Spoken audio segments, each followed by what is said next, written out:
नमस्कार, सुप्रभात. सर्वप्रथम भारतीय इतिहास संकलन समिती कोकण प्रांत आणि बोरिवली सांस्कृतिक केंद्र या दोघांच्या वतीने आयोजित केलेल्या या इतिहास कट्ट्याच्या वर्षपूर्तीबद्दल तुम्हा सगळ्यांचं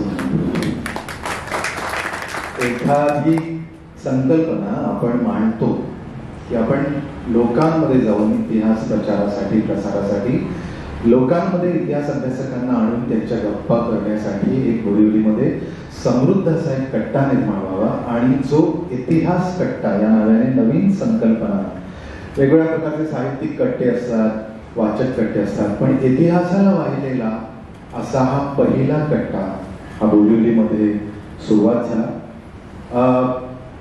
ही संकल्पना ज्या वेळेला इतिहास संकलन समितीने मांडली त्यावेळेला बोरिवली सांस्कृतिक केंद्राने ती उचलून धरली आणि एक भक्कम असा पाठिंबा देऊन ते सतत या मार्गात आमच्याबरोबर चालत आले. या दोन्ही संस्थांनी सोडलेला संकल्प वर्षपूर्ती करतो त्याचा आम्हाला प्रचंड आनंद आणि ते फक्त या दोन्ही संस्थांच्या कार्यकर्त्यांच्या वरती फक्त अवलंबून नाही तर तुमच्यासारख्या प्रत्येक इतिहास प्रेमींच्या सातत्याने हा इतिहास कट्ट्यावर येऊन हा कट्टा त्याची माउथ पब्लिसिटी करून तुम्ही ज्या पद्धतीने हा इतिहास कट्टा वाढवण्याचा प्रयत्न केला त्यामुळे खरं तर हे श्रेय विंदांच्या भाषेत म्हणायचं श्रेय सारे तुझेच आहे, तसं तुमच्या प्रत्येकाचं श्रेय आहे. आज 12व्या गोष्टीसाठी आपल्याकडे डॉक्टर मधु केळकर आलेले आहेत आणि त्यांचा मी परिचय यथावकाश करून देईन.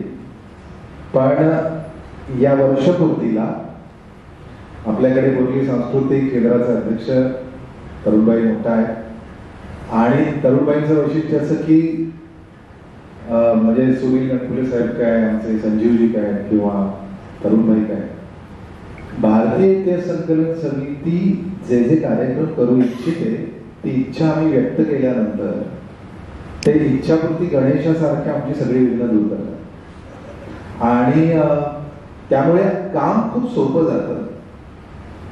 आज इथे तरुणबाई उपस्थित आहेत आणि या वर्षपूर्तीच्या आनंदानिमित्त मी आमचे बोरिवली प्रांताचे अध्यक्ष, बोरिवली भागाचे अध्यक्ष सुरेंद्रजी त्यांना यांना विनंती करतो की त्यांनी पुष्पगुच्छ देऊन तरुणबाईंचं स्वागत करतो.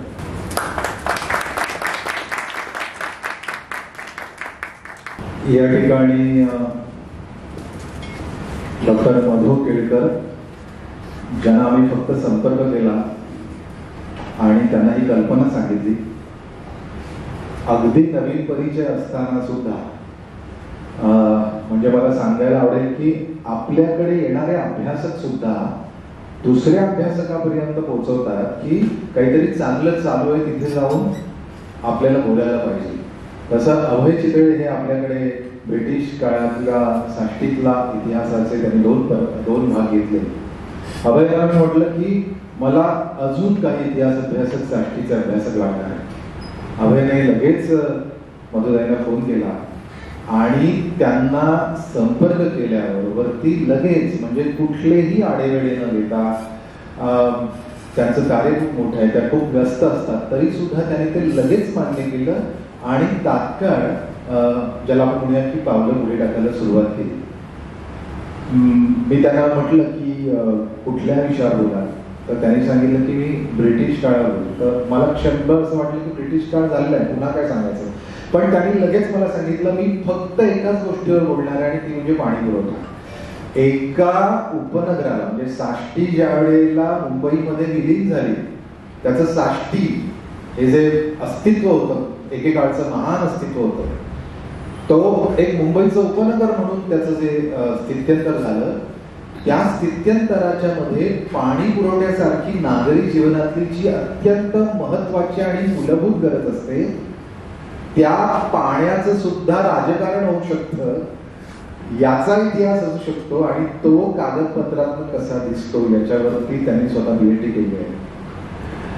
मी मधुजींना ज्यावेळेला असं म्हटलं की याल का, त्यावेळेला त्यांनी हा विषय ठरवला, लगेच कामाला सुरुवात झाली आणि आज या वर्षपूर्तीच्या कार्यक्रमाला 12व्या गोष्टीला मधुजींसारखी इतिहास अभ्यासक इथे लाभलेली आहेत. आपल्याला पण जोरदार करूया.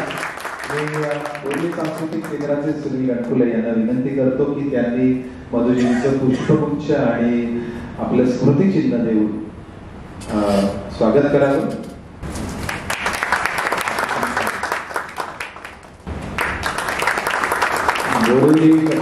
बोरिवलीच्या इतिहास कट्ट्यावर येऊन गेला आहात हे इतिहास अभ्यासकांना आपल्या घरामध्ये त्यांच्या स्मृती राहिल्या पाहिजे म्हणून एक खास स्मृतिचिन्ह आम्ही देतो. मित्र, मधुजींचा मी वक्ता परिचय करून देईन आणि त्यानंतर त्यांच्याकडे माईक सोपवेन, पण तोपर्यंत फक्त मला एक 2-3 गोष्टींमध्येच फक्त तुमचं लक्ष द्यायचं आहे. वर्षपूर्तीच्या अभिनंदनामध्ये आपल्याकडे काही एक आता जबाबदारी, म्हणजे 1 वर्षभर आपण श्रोत्याच्या प्रेक्षकाच्या भूमिकेमध्ये आहात. तुमच्यातील ज्या लोकांना 12 महिने सतत एका संस्थेबरोबर आल्यानंतर ज्यांना असं वाटतं की हे कार्य खूप चांगलं आहे, आपल्याकडे वेळ आहे आणि आपण तो वेळ समाजासाठी द्यायला हवा, काहीतरी वेगळं काम करायला हवं. म्हणून जर इतिहास, प्रांतीय इतिहास प्रचार आणि प्रसाराचं कार्य करायचं असेल तर भारतीय इतिहास संकलन समिती तुम्हाला विनम्र आवाहन करते. मी काल तो मेसेजही ग्रुपवर टाकला होता.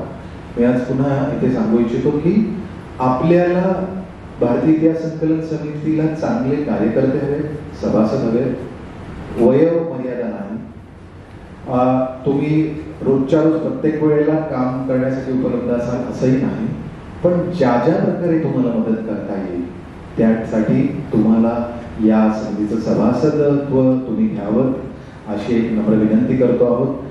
सभासदत्वाचे फॉर्म पाठीमागे पूजा कुलकर्णी काही यांच्याकडे आहेत. 500 रुपये आपण त्रैवार्षिक वर्गणी देतो, विद्यार्थ्यांसाठी 300 असते आणि आजीव सभासदत्व जे असतं ते 5000चं असतं. मला सांगायला आवडेल की या प्रवासामध्ये काही लोक आमचे सभासद झाले.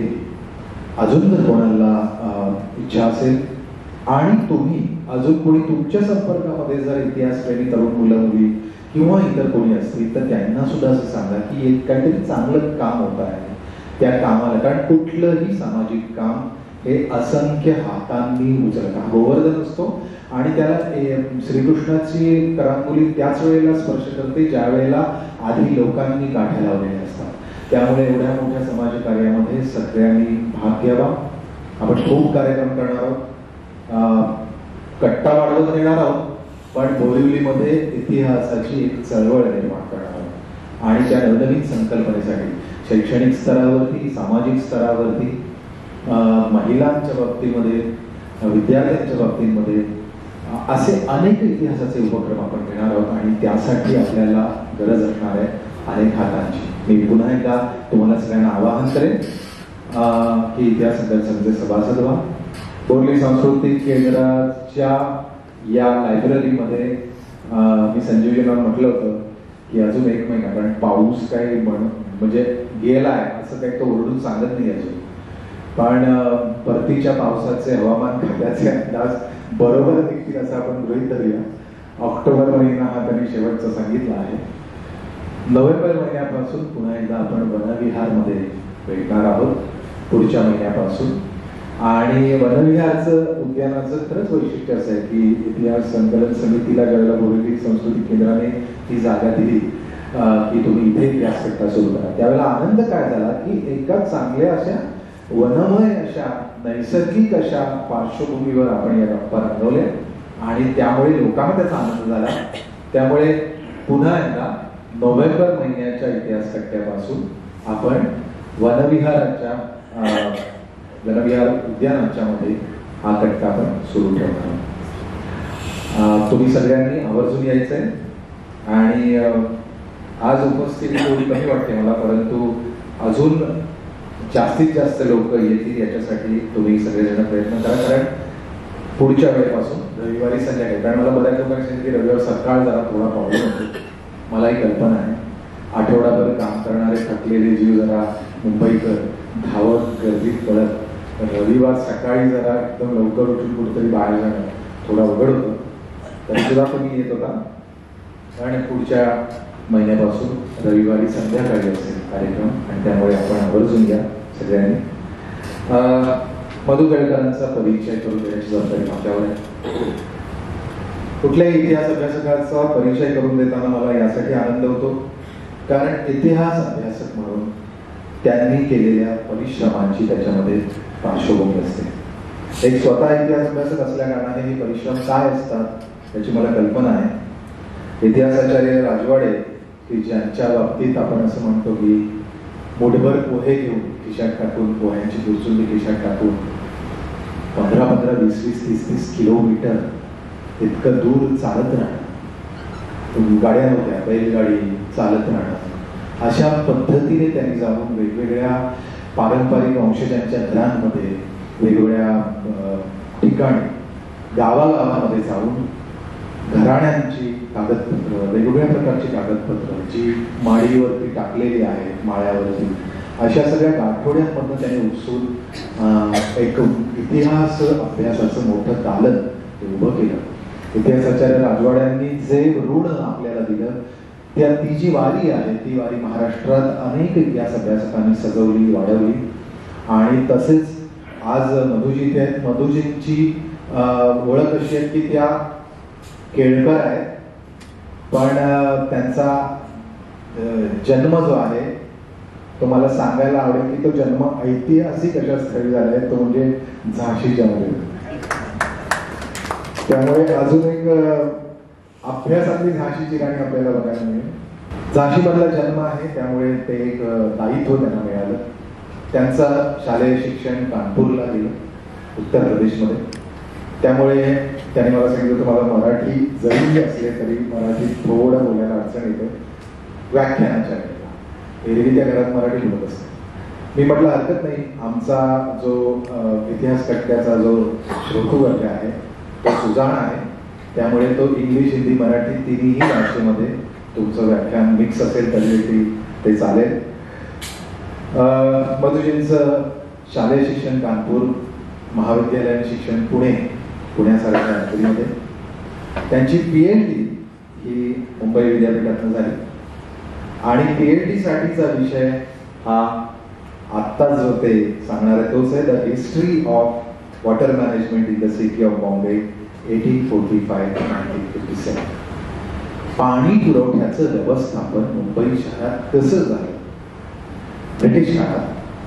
आणि थोडंसं स्वातंत्र्य नंतर त्यांनी 1957 पर्यंत घेतलंय. म्हणजे आपलं स्वातंत्र्य मिळाल्यानंतर सुद्धा सगळंच्या सगळं आपल्या सरकारातला हातात येऊन कामाला लागेपर्यंतचा कालावधी मुंबई शहरातल्या पाणी पुरवठा. त्याच्यामध्ये त्यांनी इतके वेगवेगळे आयाम घेतले की या पाणी पुरवठ्याच्या मध्ये मॅनेजमेंट म्हणजे त्याचं व्यवस्थापन कसं होतं, त्याच्यामध्ये कोणकोणत्या अडचणी आल्या, त्याचे वेगवेगळे सामाजिक पदर काय होते, त्याच्यामध्ये अडचणी कुठल्या आल्या, त्या अडचणी कशा दूर केल्या, त्याच्यामध्ये किती कोणकोणत्या पातळीवरती कोणकोणत्या स्तरांवरती प्रयत्न झाले, कोणकोणतं राजकारण या पाणी पुरवठा. आणि खूपच मोठं वैशिष्ट्य आहे.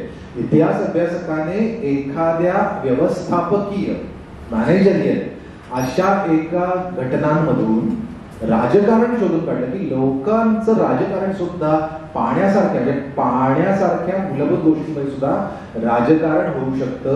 हा एक वेगळा आणि खरंच वेगळा मुद्दा त्यांनी मांडला. नुसता मांडला नाही, त्या स्वतः संशोधक आहेत. त्यांनी अनेक ब्रिटिशांच्या आर्काइव्ह मधल्या सगळ्या रेकॉर्डमध्ये जाऊन ते रेकॉर्ड तपासून अत्यंत त्यातल्या काही पब्लिश्ड आणि काही अनपब्लिश्ड अप्रकाशित अशा सुद्धा कागदपत्रांचा अभ्यास करून त्यांनी एक प्रचंड चांगला असा उपयुक्त रिसर्च आपल्यासमोर त्यांनी मांडला. आणि त्याबद्दल त्यांना डॉक्टरेट मिळाली. या अत्यंत मोलाच्या भरीव कामगिरीसाठी इतिहास कट्ट्यातर्फे आपलं मनपूर्वक अभिनंदन. डॉक्टर मधू या स्वतः हाडाच्या शिक्षिका आहेत. आपण शिकावं पण सगळ्यांना शिकवून मोठं करावं म्हणून विद्यार्थ्यांच्या सेवेमध्ये आहेत. HR कॉलेज कॉमर्स आणि इकॉनॉमिक्सचं जे चर्चगेटला आहे त्यामध्ये त्या असोसिएट प्रोफेसर आहेत. एशियाटिक सोसायटीशी त्यांचा खूप घनिष्ठ संबंध आहे. मुंबई रिसर्च कमिटी सोसायटीची याच्या त्या सदस्य आहेत. आणि तेवढंच नाही तर त्यांनी एशियाटिक सोसायटीसाठी अनेक प्रकारचं संशोधन काम केलेलं आहे, अनेक पेपर सबमिट केले आहेत. जवळजवळ आतापर्यंत 27हून अधिक ठिकाणी त्यांनी वेगवेगळ्या परिसंवादांमध्ये, कॉन्फरन्समध्ये कागदपत्र सादर केली आहेत, अनेक पेपर वाचलेले आहेत. मुख्य त्यांचा विषय राहिलेला आहे तो म्हणजे शहरीकरण, त्याचं सॅनिटेशन, या गोष्टी यांचा अभ्यास करणं, त्याचा इतिहास करणं, याच्याबाबत त्यांचा हातखंड आहे. आणि इतिहास कट्ट्यावरती अशा एका सुदृढ विदुषीला आपल्या समोर घेऊन येताना आम्हाला खूप आनंद होतो आहे. मधुजींचं मनपूर्वक स्वागत. यानंतर मी त्यांना माईक देणार आहे आणि ऐकूया ब्रिटिश काळामध्ये ते भारतीय स्वातंत्र्य काळापर्यंत मुंबईच्या साष्टी उपनगरामध्ये, म्हणजे मुंबईचं उपनगर साष्टीचं स्थित्यंतर आणि त्यामधलं ज्या ठिकाणी पाणी फिरवलं गेलं त्यावेळेला कोणाकोणाच्या तोंडचं पाणी पळालं, कोणाकोणाला पाणी गिळता आलं आणि आज तुमच्या आमच्या नळामध्ये फायनली जे पाणी येत आहे त्या पाण्याची सुरुवात कशी आणि कुठून झाली, त्या सगळ्या गोष्टीचा आढावा आणि पाण्याचं राजकारण घेऊन येत आहेत डॉक्टर मधु केळकर. बोरिवलीच्या निवासी आहेत, बोरिवलीकर आहेत, त्यामुळे इतिहास संकलन समिती त्यांना वारंवार त्रास देते. धन्यवाद. I am very humbled by your introduction. I just hope that I am able to measure up to your expectations. मी हाडाची शिक्षिका आहे, त्यामुळे त्या रोलमध्ये जाणं मला खूप असं नाही, म्हणजे मी नैसर्गिकरित्या त्या रोलमध्ये जाते आणि I hope I am able to prevent that. मराठीत बोलण्याचा अगदी जबरदस्त प्रयत्न करणार आहे, पण त्याच्यात थोडेसे, मी लखनौची आहे, कानपूरची नव्हे, तर लखनवी अंदाज त्याच्यात येणार थोडासा, तर please excuse me for that. Thank you. आणि भारतीय इतिहास संकलन समितीने मला हे ऑपॉर्च्युनिटी दिली, त्याच्याबद्दल मी मनपूर्वक त्यांचे आभार मानते. अभय चितळे आणि रविराज पराडकरांची जे पण मी खूप आभार मानते. आणि आता मी विषयाला सुरुवात करते. पॉवर पॉईंट ठेवण्याचं कारण फक्त इतकं की म्हणजे ती एक सवयसुद्धा आहे, पण मी तसंही करू शकले असते, पण जनरली स्टुडंट्सला ॲड्रेस करताना एक अशी सवय होते की आपण त्यांना नक्की काय बोलतो आहे त्याचा एक ढोबळ स्वरूपात पॉईंट्स असले तर they are able to follow it. आणि दुसरं म्हणजे बऱ्याचदा इलस्ट्रेशन्स दाखवायचे असतात आणि illustrations I think make things more effective and they are able to associate images with the ideas that we are presenting. आणि इथे तर मला थोडंसं स्टॅटिस्टिकल डेटा वगैरे पण दाखवायचं आहे, मला मॅप्स पण दाखवायचे आहेत. एक मॅप डोक्यात असला की आपल्याला थोडंफार म्हणजे ते असोसिएशन आणि अंडरस्टँडिंग हे दोन्ही जास्त चांगलं होतं, म्हणून मी तो एक पॉवर पॉईंट मी इन्सिस्ट केला की मला द्यायचा आहे.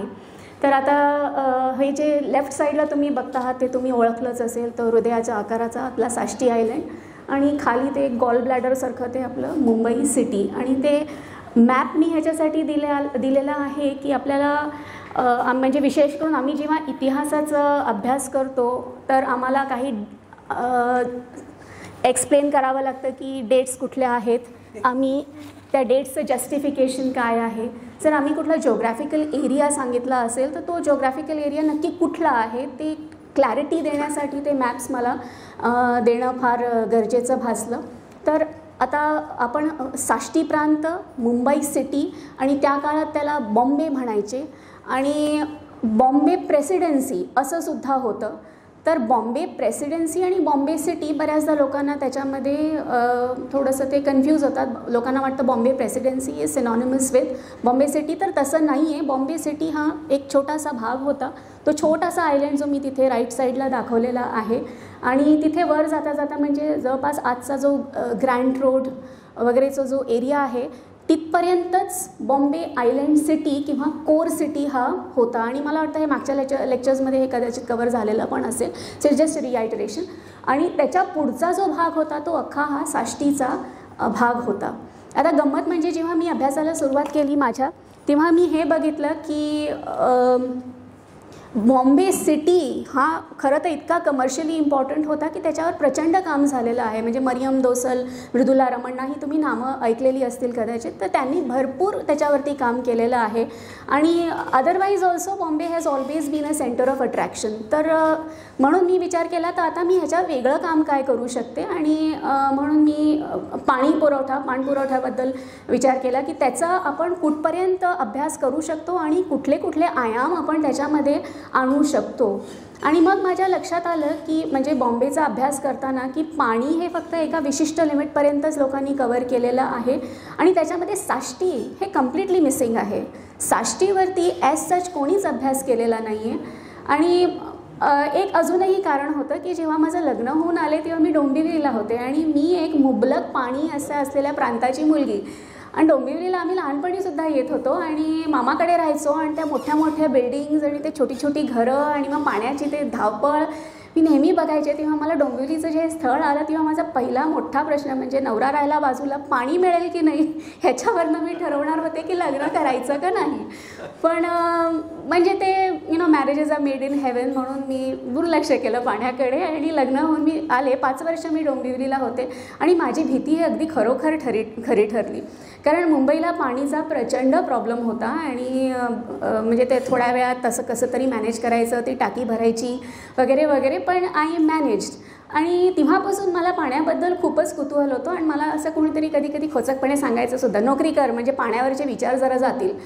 तर मी नोकरीसुद्धा केली पण पाण्यावरचे विचार काही माझे गेले नाही. आणि जेव्हा मी PhDचा विषय आपला निवडला तेव्हा हा लिटरेचर सर्वे करून मला असं वाटलं this is the area which I would really like to work on. आणि सॅनिटरी सिटी एक असा एक मार्टिन व्ही मेलोसीचा एक अत्यंत सुंदर एक पुस्तक आहे. त्याच्यावरती त्यांनी पूर्ण सॅनिटरी सिस्टम्स म्हणजे not just water supply, drainage, sewerage आणि waste, other waste, the dry waste that is generated, ते व्हिक्टोरियन काळापासून ते पार अगदी 2000 सालापर्यंत कसं अमेरिकेने मॅनेज केलं हा मी जेव्हा वाचला तेव्हा मला वाटलं this is the model which I want to study. And then of course as I told you earlier की मी म्हणजे मी वेगवेगळे आयाम शोधले त्याच्यामध्ये. तर मी मेडिकल पार्ट किंवा त्याच्यामधले जे आपले हिंटरलँड्स ज्याला म्हणतो म्हणजे साष्टी हा हिंटरलँड झाला, तर त्या हिंटरलँडमध्ये ह्या पाणपुरवठ्याचे काय परिणाम झाले आणि त्याच्यावरती सहसा कोणीच लक्ष देत नाही. अजूनही आपण जेव्हा मुंबईच्या पाण्याकडे बघतो आपण वी फील व्हेरी इलेटेड आणि आमच्याकडे तर भरपूर पाणी आहे. पण आपण जे पाणी घेतो आहोत ते नक्की कुठून येत आहे आणि जिथून ते येत आहे तिथे त्या माणसांवरती काय परिणाम होत आहे आणि त्यांच्याकडे पाणपुरवठा हा कसा सुरू झाला ह्याच्याबद्दल माझ्या मनात भरपूर प्रश्न निर्माण झाले.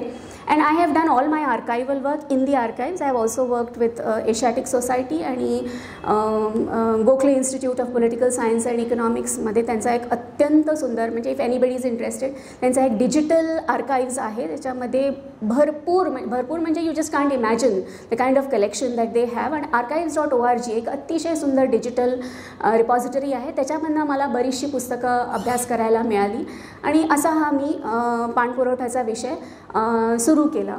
तर आता साष्टी म्हणायचं झालं तर यू कांट ऑब्वियसली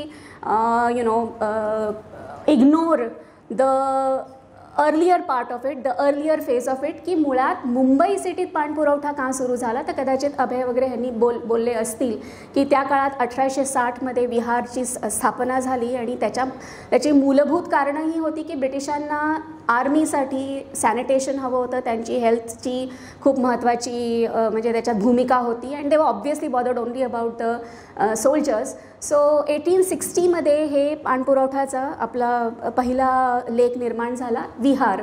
आणि लवकरच कळलं की त्या विहारमध्ये आपल्याला म्हणजे जे निम्न वर्गाची जी लोकं होती आणि ordinary people who could not really afford to buy water as such आणि जे आपल्या वेल्स अँड टँक्सवरती डिपेंडेंट होते त्यांच्यासाठी त्याच्यात काहीही केलेलं नव्हतं, योजना केलेली नव्हती. Obviously it was meant for the government, it was by the government. आणि पण गंमत म्हणजे टॅक्स हे सगळ्यांनी द्यायचा.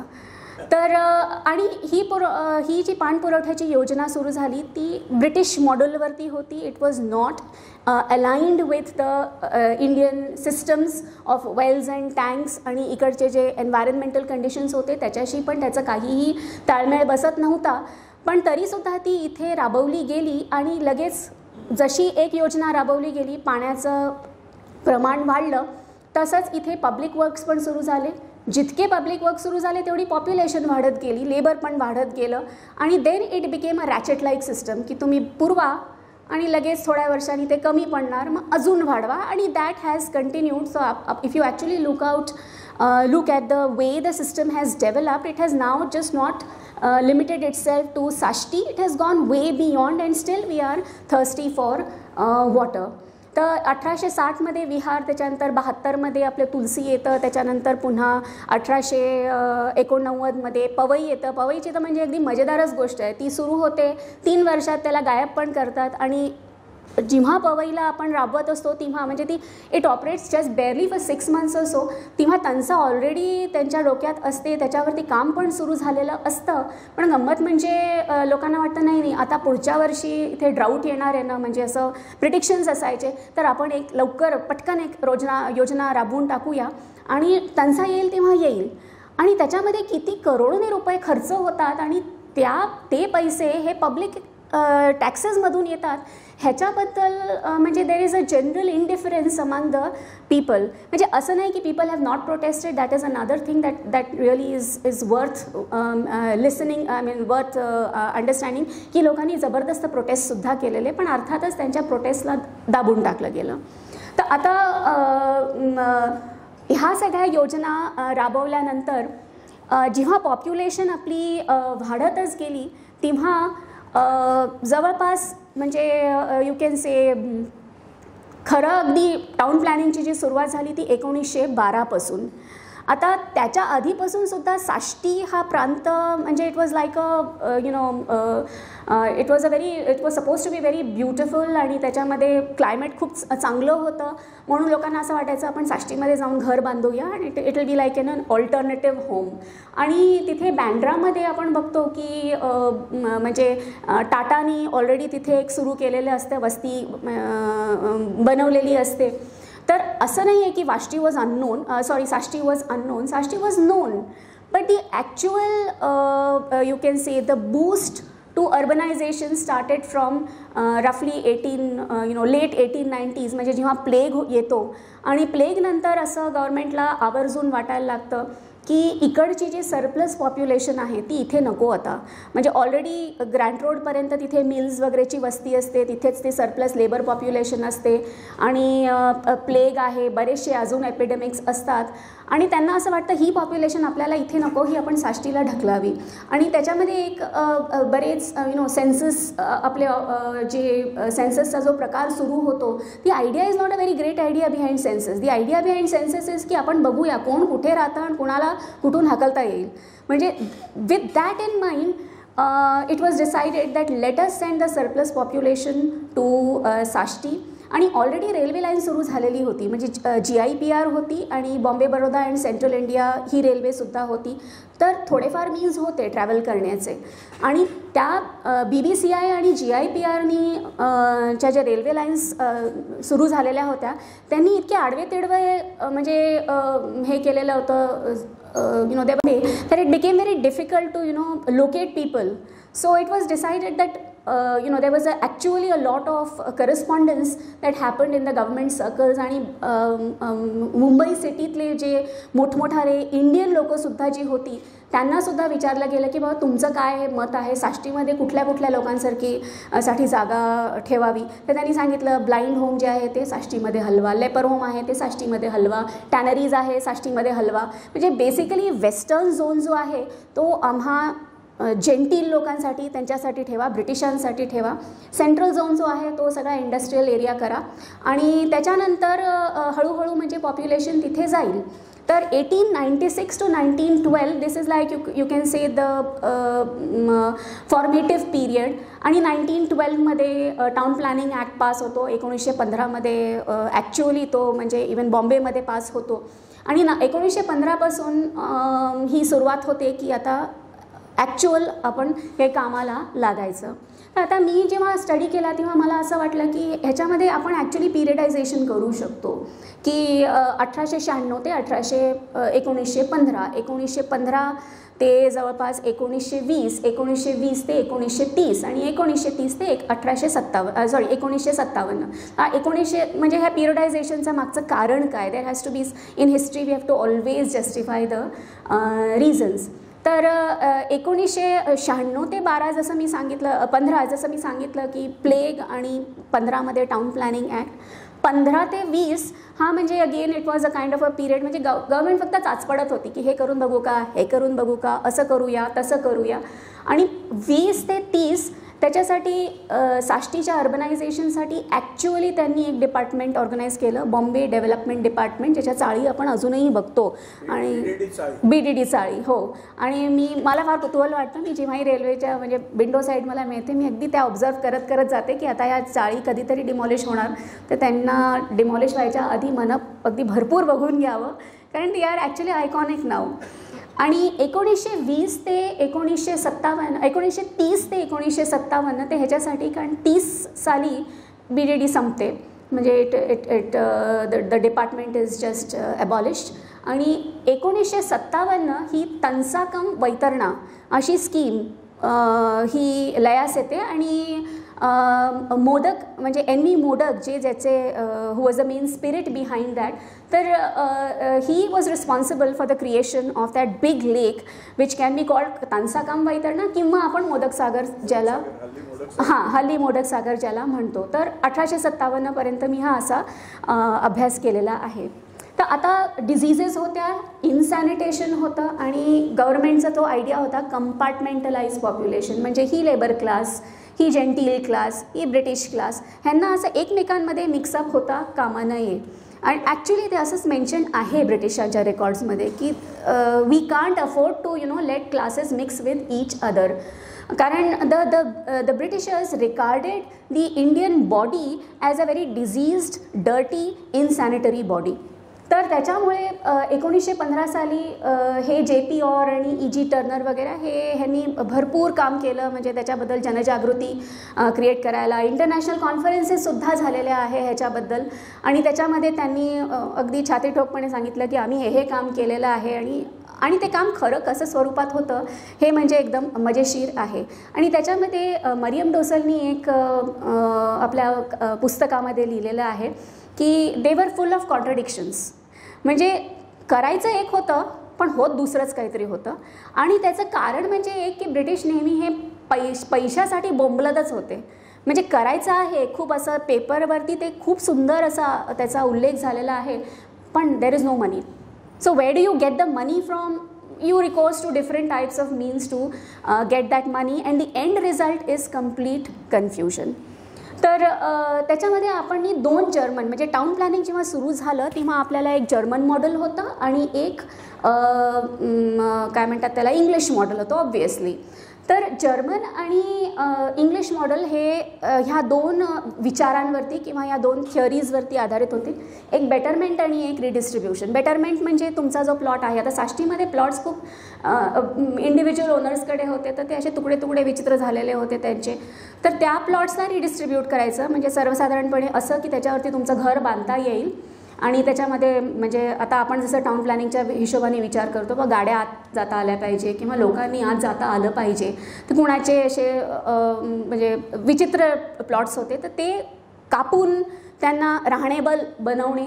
आणि बेटरमेंट म्हणजे त्याच्यासाठी आम्ही तुम्हाला रोड्स प्रोव्हाइड करतो आहे, पाणपुरवठा प्रोव्हाइड करणार आहोत, तर we are improving the cost of your plot, म्हणजे त्याची जी व्हॅल्यू आहे त्याच्यामध्ये आपण ॲडिशन करत आहोत. म्हणून त्याच्यासाठी ऑब्व्हियसली काही लोकांना पैसेसुद्धा द्यावे लागले की बाबा हे दोन्ही प्रिन्सिपल्स आमच्या ह्याला लागू होत आहेत, तर आम्ही प्लॉट्स इथे घेतो. आणि लोकांना प्रचंड त्यांना हे केलं गेलं, एनकरेज केलं जा तुम्ही साष्टीला, म्हणजे आम्ही तुम्हाला एनकरेज करतो आहोत की तुम्ही तिथे जा.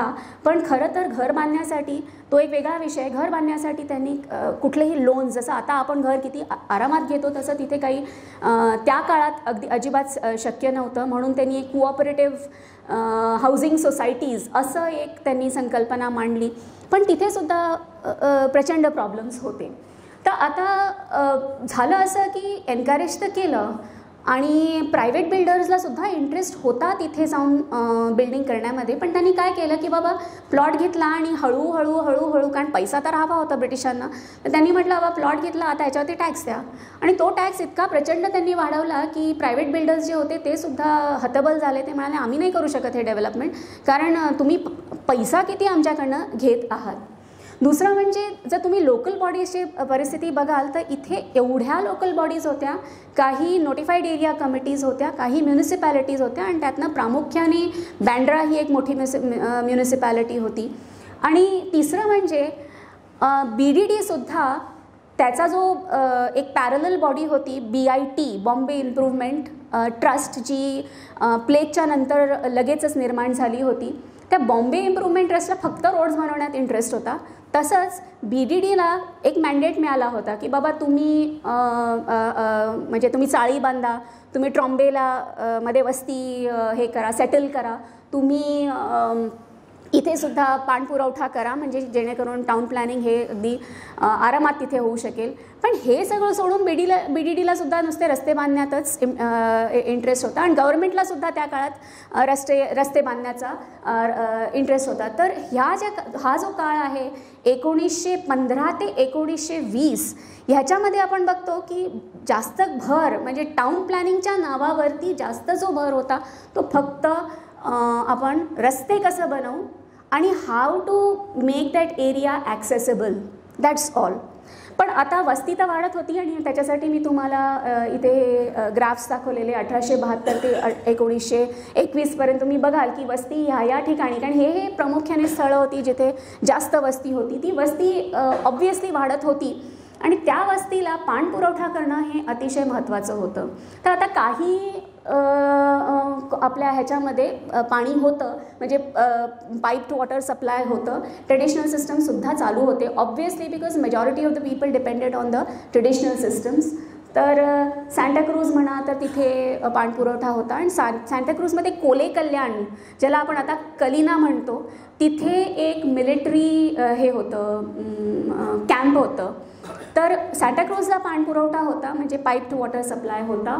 अंधेरीला पण थोडाफार पाणपुरवठा होता, पण they had charitable water trust also. Nusserwanji वाडियानी तिथे एक चॅरिटेबल वॉटर ट्रस्ट सुरू केला होता. बँड्राला तर ऑब्व्हियसली होतच होतं, because Bandra was the nearest to the city. Kurla जे होतं ते सगळ्यांना फार आवडायचं, not because it's a beautiful place but because the maximum industry was over there. आणि वारंवार जेव्हा आपण रेकॉर्ड स्टडी करतो तेव्हा आपल्याला एक हे निदर्शनास येतं की कुर्ला केव्हाही, म्हणजे 1900 अगदी थेट 50पर्यंत कुर्ला केव्हाही म्युनिसिपॅलिटीच्या हद्दीत जाऊ शकतं. आणि ब्रिटिशांच्या रेकॉर्डमध्ये ते वारंवार सांगतात कुठलं जर आधी करायचं आहे ते कुर्ला. तर त्याची कारणं हे की नंबर 1 तिथे इंडस्ट्री भरपूर होती आणि दुसरं म्हणजे कुर्ला वॉज अ डिझीज्ड प्लेस. तर त्यांना फार भीती होती की कुर्लामध्ये कुठला रोग आला तर तो सगळ्यात पहिले आम्हाला येणार, कारण कुर्ला हे खूप जवळ आहे ॲक्च्युली बघितलं सिटीच्या. तर कुर्ला हे आपल्या म्युनिसिपल हद्दीत आलं पाहिजे आणि Kurla was the biggest guzzler of water. तर साधारण ह्या काळात आपण बघतो की 85 मिलियन गॅलन्स पर डे असा एक पाण्याचा पुरवठा अख्ख्या साष्टीला होत असे. त्याच्यामध्ये 35 MGD हे फक्त कुर्ल्यालाच जात होतं आणि तरी तो सुखी नव्हता. त्याला असं वाटायचं अजून पाणी हवं आहे, अजून पाणी हवं आहे. आणि त्याच्यासाठी म्हणून गव्हर्नमेंटने विचार केला की असळफे नावाची एक जागा जी आहे तिथे आपण एक इंडिपेंडेंट वॉटर सप्लाय सुरू करावा. पण ॲज युजल म्हणजे सगळे ते काय म्हणतात, आम्ही हिंदीमध्ये म्हणतो की कागजी घोडे साब दौडाए गए, पण एंड रिझल्ट इज 0. काहीच झालं नाही आणि ती स्कीम तशीच, म्हणजे त्याच्यामध्ये रेकॉर्ड्समध्ये त्याच्या पुढे काही मेन्शनच होत नाही. आणि एकूण जर तुम्ही परिस्थिती बघाल की प्रत्येक म्युनिसिपॅलिटी हिचा जो BMCशी इंडिव्हिज्युअल जो संबंध होता तो फार बेकार होता. कारण BMC म्हणजे तानाशासारखे वागायची. BMCला हे कळत नव्हतं की आपलं पाणी जे आहे मुंबईचं ते साष्टीतूनच येतं आहे खरं तर, कारण मेन लेक्स तेव्हा तुलसी आणि विहार होत्या. पवई होती पण ती 1892 साली अक्षरशः ते it was just kicked off the scene. आणि 1892 जेव्हा तानसा राबवली गेली तेव्हा तानसाचंही पाणी ते मेनली मुंबई सिटीसाठीच होतं. त्यातनं जे काही थोडंफार उरायचं तर ते म्हणजे एक असं रेहेम करण्यासारखं त्यांनी ते साष्टीला ते देत होते. आणि त्यामुळे त्यांचे जे टर्म्स अँड कंडिशन्स जे होते ते अतिशय स्ट्रिक्ट होते. तर आता आम्ही पाणी देणार, पण मीटर्स जे असणार ते आमच्या ताब्यात असणार. त्यामुळे किती पाणी जात आहे हे कोणीही ॲक्च्युअली ह्याचं ते मेजर करू शकत नव्हते.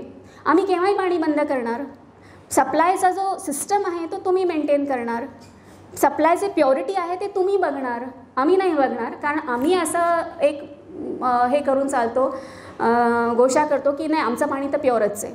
तर पाण्यात प्रॉब्लेम आली तर तो तुमच्या डिस्ट्रीब्युशन सिस्टममध्ये आहे. आणि बिल जे आहे ते अगदी ह्या काळात 30-40 डेजमध्ये मिळालंच पाहिजे. आणि जर नाही मिळालं तर आम्ही पाणी पुरवठा लगेच कट करणार. आणि BMCच्या तिथे कुठेही ॲक्सिडेंट झाला, म्हणजे कुठल्याही पाण्याच्या सिस्टममध्ये ॲक्सिडेंट झाला, प्रॉब्लेम तुमचा, म्हणजे त्या दिवशी तुम्हाला पाणी नाही मिळणार. It is as simple as that. तर ऑब्व्हियसली तेव्हा लोकांना असं फार म्हणजे कंटाळा आला होता या सिस्टमचा की हे काय प्रकार आहे. आणि इवन 1909मध्ये जेव्हा बॉम्बे सबअर्बन डिव्हिजन त्या काळात झालेलं होतं ऑलरेडी, तेव्हा तिकडचा जो ऑफिसर होता, स्वतः इंग्लिश होता तो, JP मीड, तो सुद्धा म्हणाला की ॲक्च्युअली पाणी जे आहे ते सबअर्बन बॉम्बेमधनं येतं आहे आणि बॉम्बेने आम्हाला कन्सिडर केलं पाहिजे की इथे पाणपुरवठा हा व्यवस्थित झालाच पाहिजे. बट ब्रिटिशांकडेच दुर्लक्ष करायचे. म्हणजे हे सुद्धा त्यातनं दिसून येतं दॅट इंटरनल कन्फ्युजन. आणि त्याच्यामध्ये एक RD रेव्हेन्यू डिपार्टमेंट होतं, एक जनरल डिपार्टमेंट होतं ब्रिटिशांच्या ॲडमिनिस्ट्रेटिव्ह सिस्टममध्ये. देवर अ लॉट ऑफ म्हणजे त्या डिपार्टमेंटमध्येच हेवेदावे होते. त्यामुळे कधी कुठली स्कीम RDमध्ये जाणार ती तिथेच अडकून राहणार, मग ती GDमध्ये जाणार किंवा ती पुन्हा RDमध्ये येणार. तर ते कागजी घोडे होते, ते असेच दौडत राहायचे आणि एंड रिझल्ट जो असायचा तो नेहमी शून्यच असायचा. आणि गंमत म्हणजे इंटर सबअर्बन फ्रिक्शन पण जबरदस्त होतं. तर आता बँड्रा जो होता तो it was supplying water to Santacruz. सांताक्रूजला तो वेगळ्या ह्याच्यामध्ये पैशांनी पाणी द्यायचा. म्हणजे it use to get it ats about I think ₹1 or something from BMC. आणि जेव्हा सांताक्रूजला तो पाणी पुरवायचा तेव्हा त्याच्यात 12 आणि एक्स्ट्रा करायचा. आता या जी सिस्टम जी निर्माण केली होती ती सगळी सांताक्रूजनीच निर्माण केली होती डिस्ट्रीब्युशनची. आणि त्यांना खरोखर अशी अपेक्षा होती की बाबा आम्ही तुम्हाला सगळं इन्फ्रास्ट्रक्चर निर्माण करून दिलेलं आहे, आता तुम्ही फक्त पाणी आम्हाला द्यायचं आहे, आणि ते पण तुम्हाला एका विशिष्ट दरावरती मुंबई BMCमधनं मिळतं आहे, तर तुम्ही आम्हाला त्याच दरावर का नाही देऊ शकत. पण ते नाही. बँड्रा म्हणजे बँड्रा आपले खेळ खेळायचा. आणि नंतरच्या काळात म्हणजे आपण जेव्हा 1930 1940 या काळात जाऊ तेव्हा आपल्याला हेही दिसतं की Santacruz was just not interested in अलाइंग with Bandra. Santacruz wanted to ally either with Andheri or Vile Parle. म्हणजे त्याच्यात एक तुम्हाला रिलिजियस ॲस्पेक्ट पण दिसून येतो.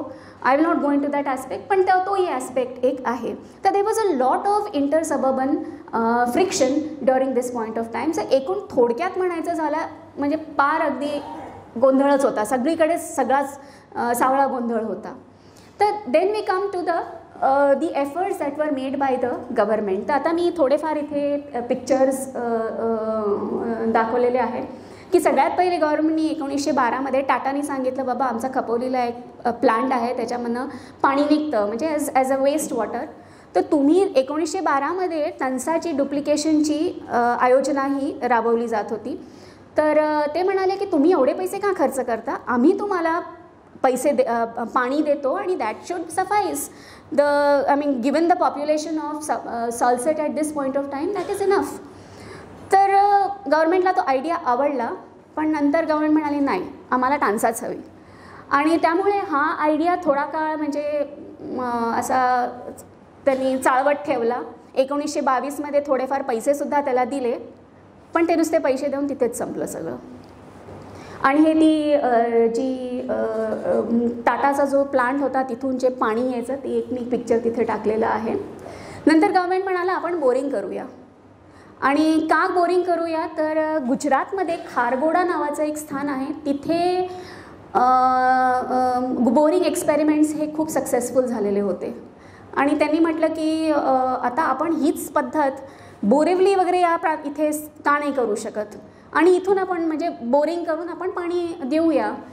तर त्यांनी GSIला सुद्धा ते प्रपोजल पाठवलं आणि GSIने आपला स्टडी वगैरे केला आणि GSI म्हणाला की नाही होऊ शकत हे, कारण खारगोडाचा जो सॉल्ट फॉर्मेशन आहे ते वेगळं आहे आणि मुंबईचं जे सॉल्ट फॉर्मेशन आहे रॉक फॉर्मेशन जे आहे ते वेगळं आहे, इथे हे शक्य नाही. ही स्कीम पण रद्द झाली. नंतर आले 3 स्कीम्स, आरे, कान्हेरी आणि पवई. तर आता 1912 साली जेव्हा हे टेल वॉटरचा जेव्हा प्रस्ताव मांडलेला होता तेव्हाच आरे आपल्याला सगळ्यांनाच माहिती आहे गोरेगाव इथे, आणि आपण जेव्हा जातो तेव्हा आत्ताही दिसतं की तिथे बरेचसे छोटे छोटे नाले आहेत पाण्याचे. तर one of the reasons why even the milk colony was located at Aarey was precisely this, की इथे पाणी आहे, प्रचूर मात्रामध्ये आपल्याला म्हणजे ग्रास मिळते आणि it is away from the city. तर जे सगळे आपले ग्वाले वगैरे जे आहेत त्यांनी आपली घाण सगळी तिथे मांडावी, मिल्क मात्र आम्हाला द्यावं, ते आम्हाला महत्त्वाचं आहे. तर आरेमध्ये त्यांना असं वाटलं की ही जागा जी आहे ती एकदम योग्य जागा आहे आणि इथे आपण एक डॅम बांधूया. एक मोठा नाला होता तिथे, त्यांनी तो सर्वे वगैरे केला. 1913 पासून ही स्कीम सुरू झाली आणि पार 1917 पर्यंत त्याच्यावरती अभ्यास चालू होता. पैसासुद्धा खर्च झाला, अगदी सगळे सर्वेज झाले आणि त्यांनी हे सुद्धा ठरवलं की या ठिकाणी आपण पाणी इथे देऊया. आणि गंमत म्हणजे तिथे म्हणजे जो सॅनिटरी इंजिनियर होता तो सुद्धा खूप इंटरेस्टेड होता की बाबा ही स्कीम माझ्या अंडर आली पाहिजे, मी राबवली पाहिजे ही स्कीम.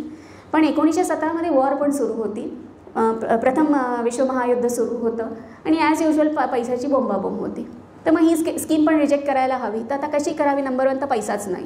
नंबर 2 की अरे मग इथून आपण पालीला कसं पाणी पाठवणार, मग इथून आपण म्हणजे जो इवन इकडचा जो हिली एरिया आहे तिथे कसं आपण पाणी पाठवणार, नाही जमणार.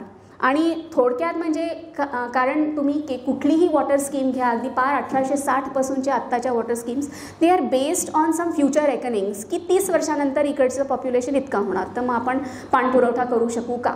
तर त्या धर्तीवरती ही स्कीम फेल झाली की नाही, 30 वर्षानंतर जेव्हा पॉप्युलेशन वाढेल तेव्हा आपण मग पाणपुरवठा या स्कीममधनं नाही करू शकणार, त्यामुळे आपण ही स्कीम रद्द करूया.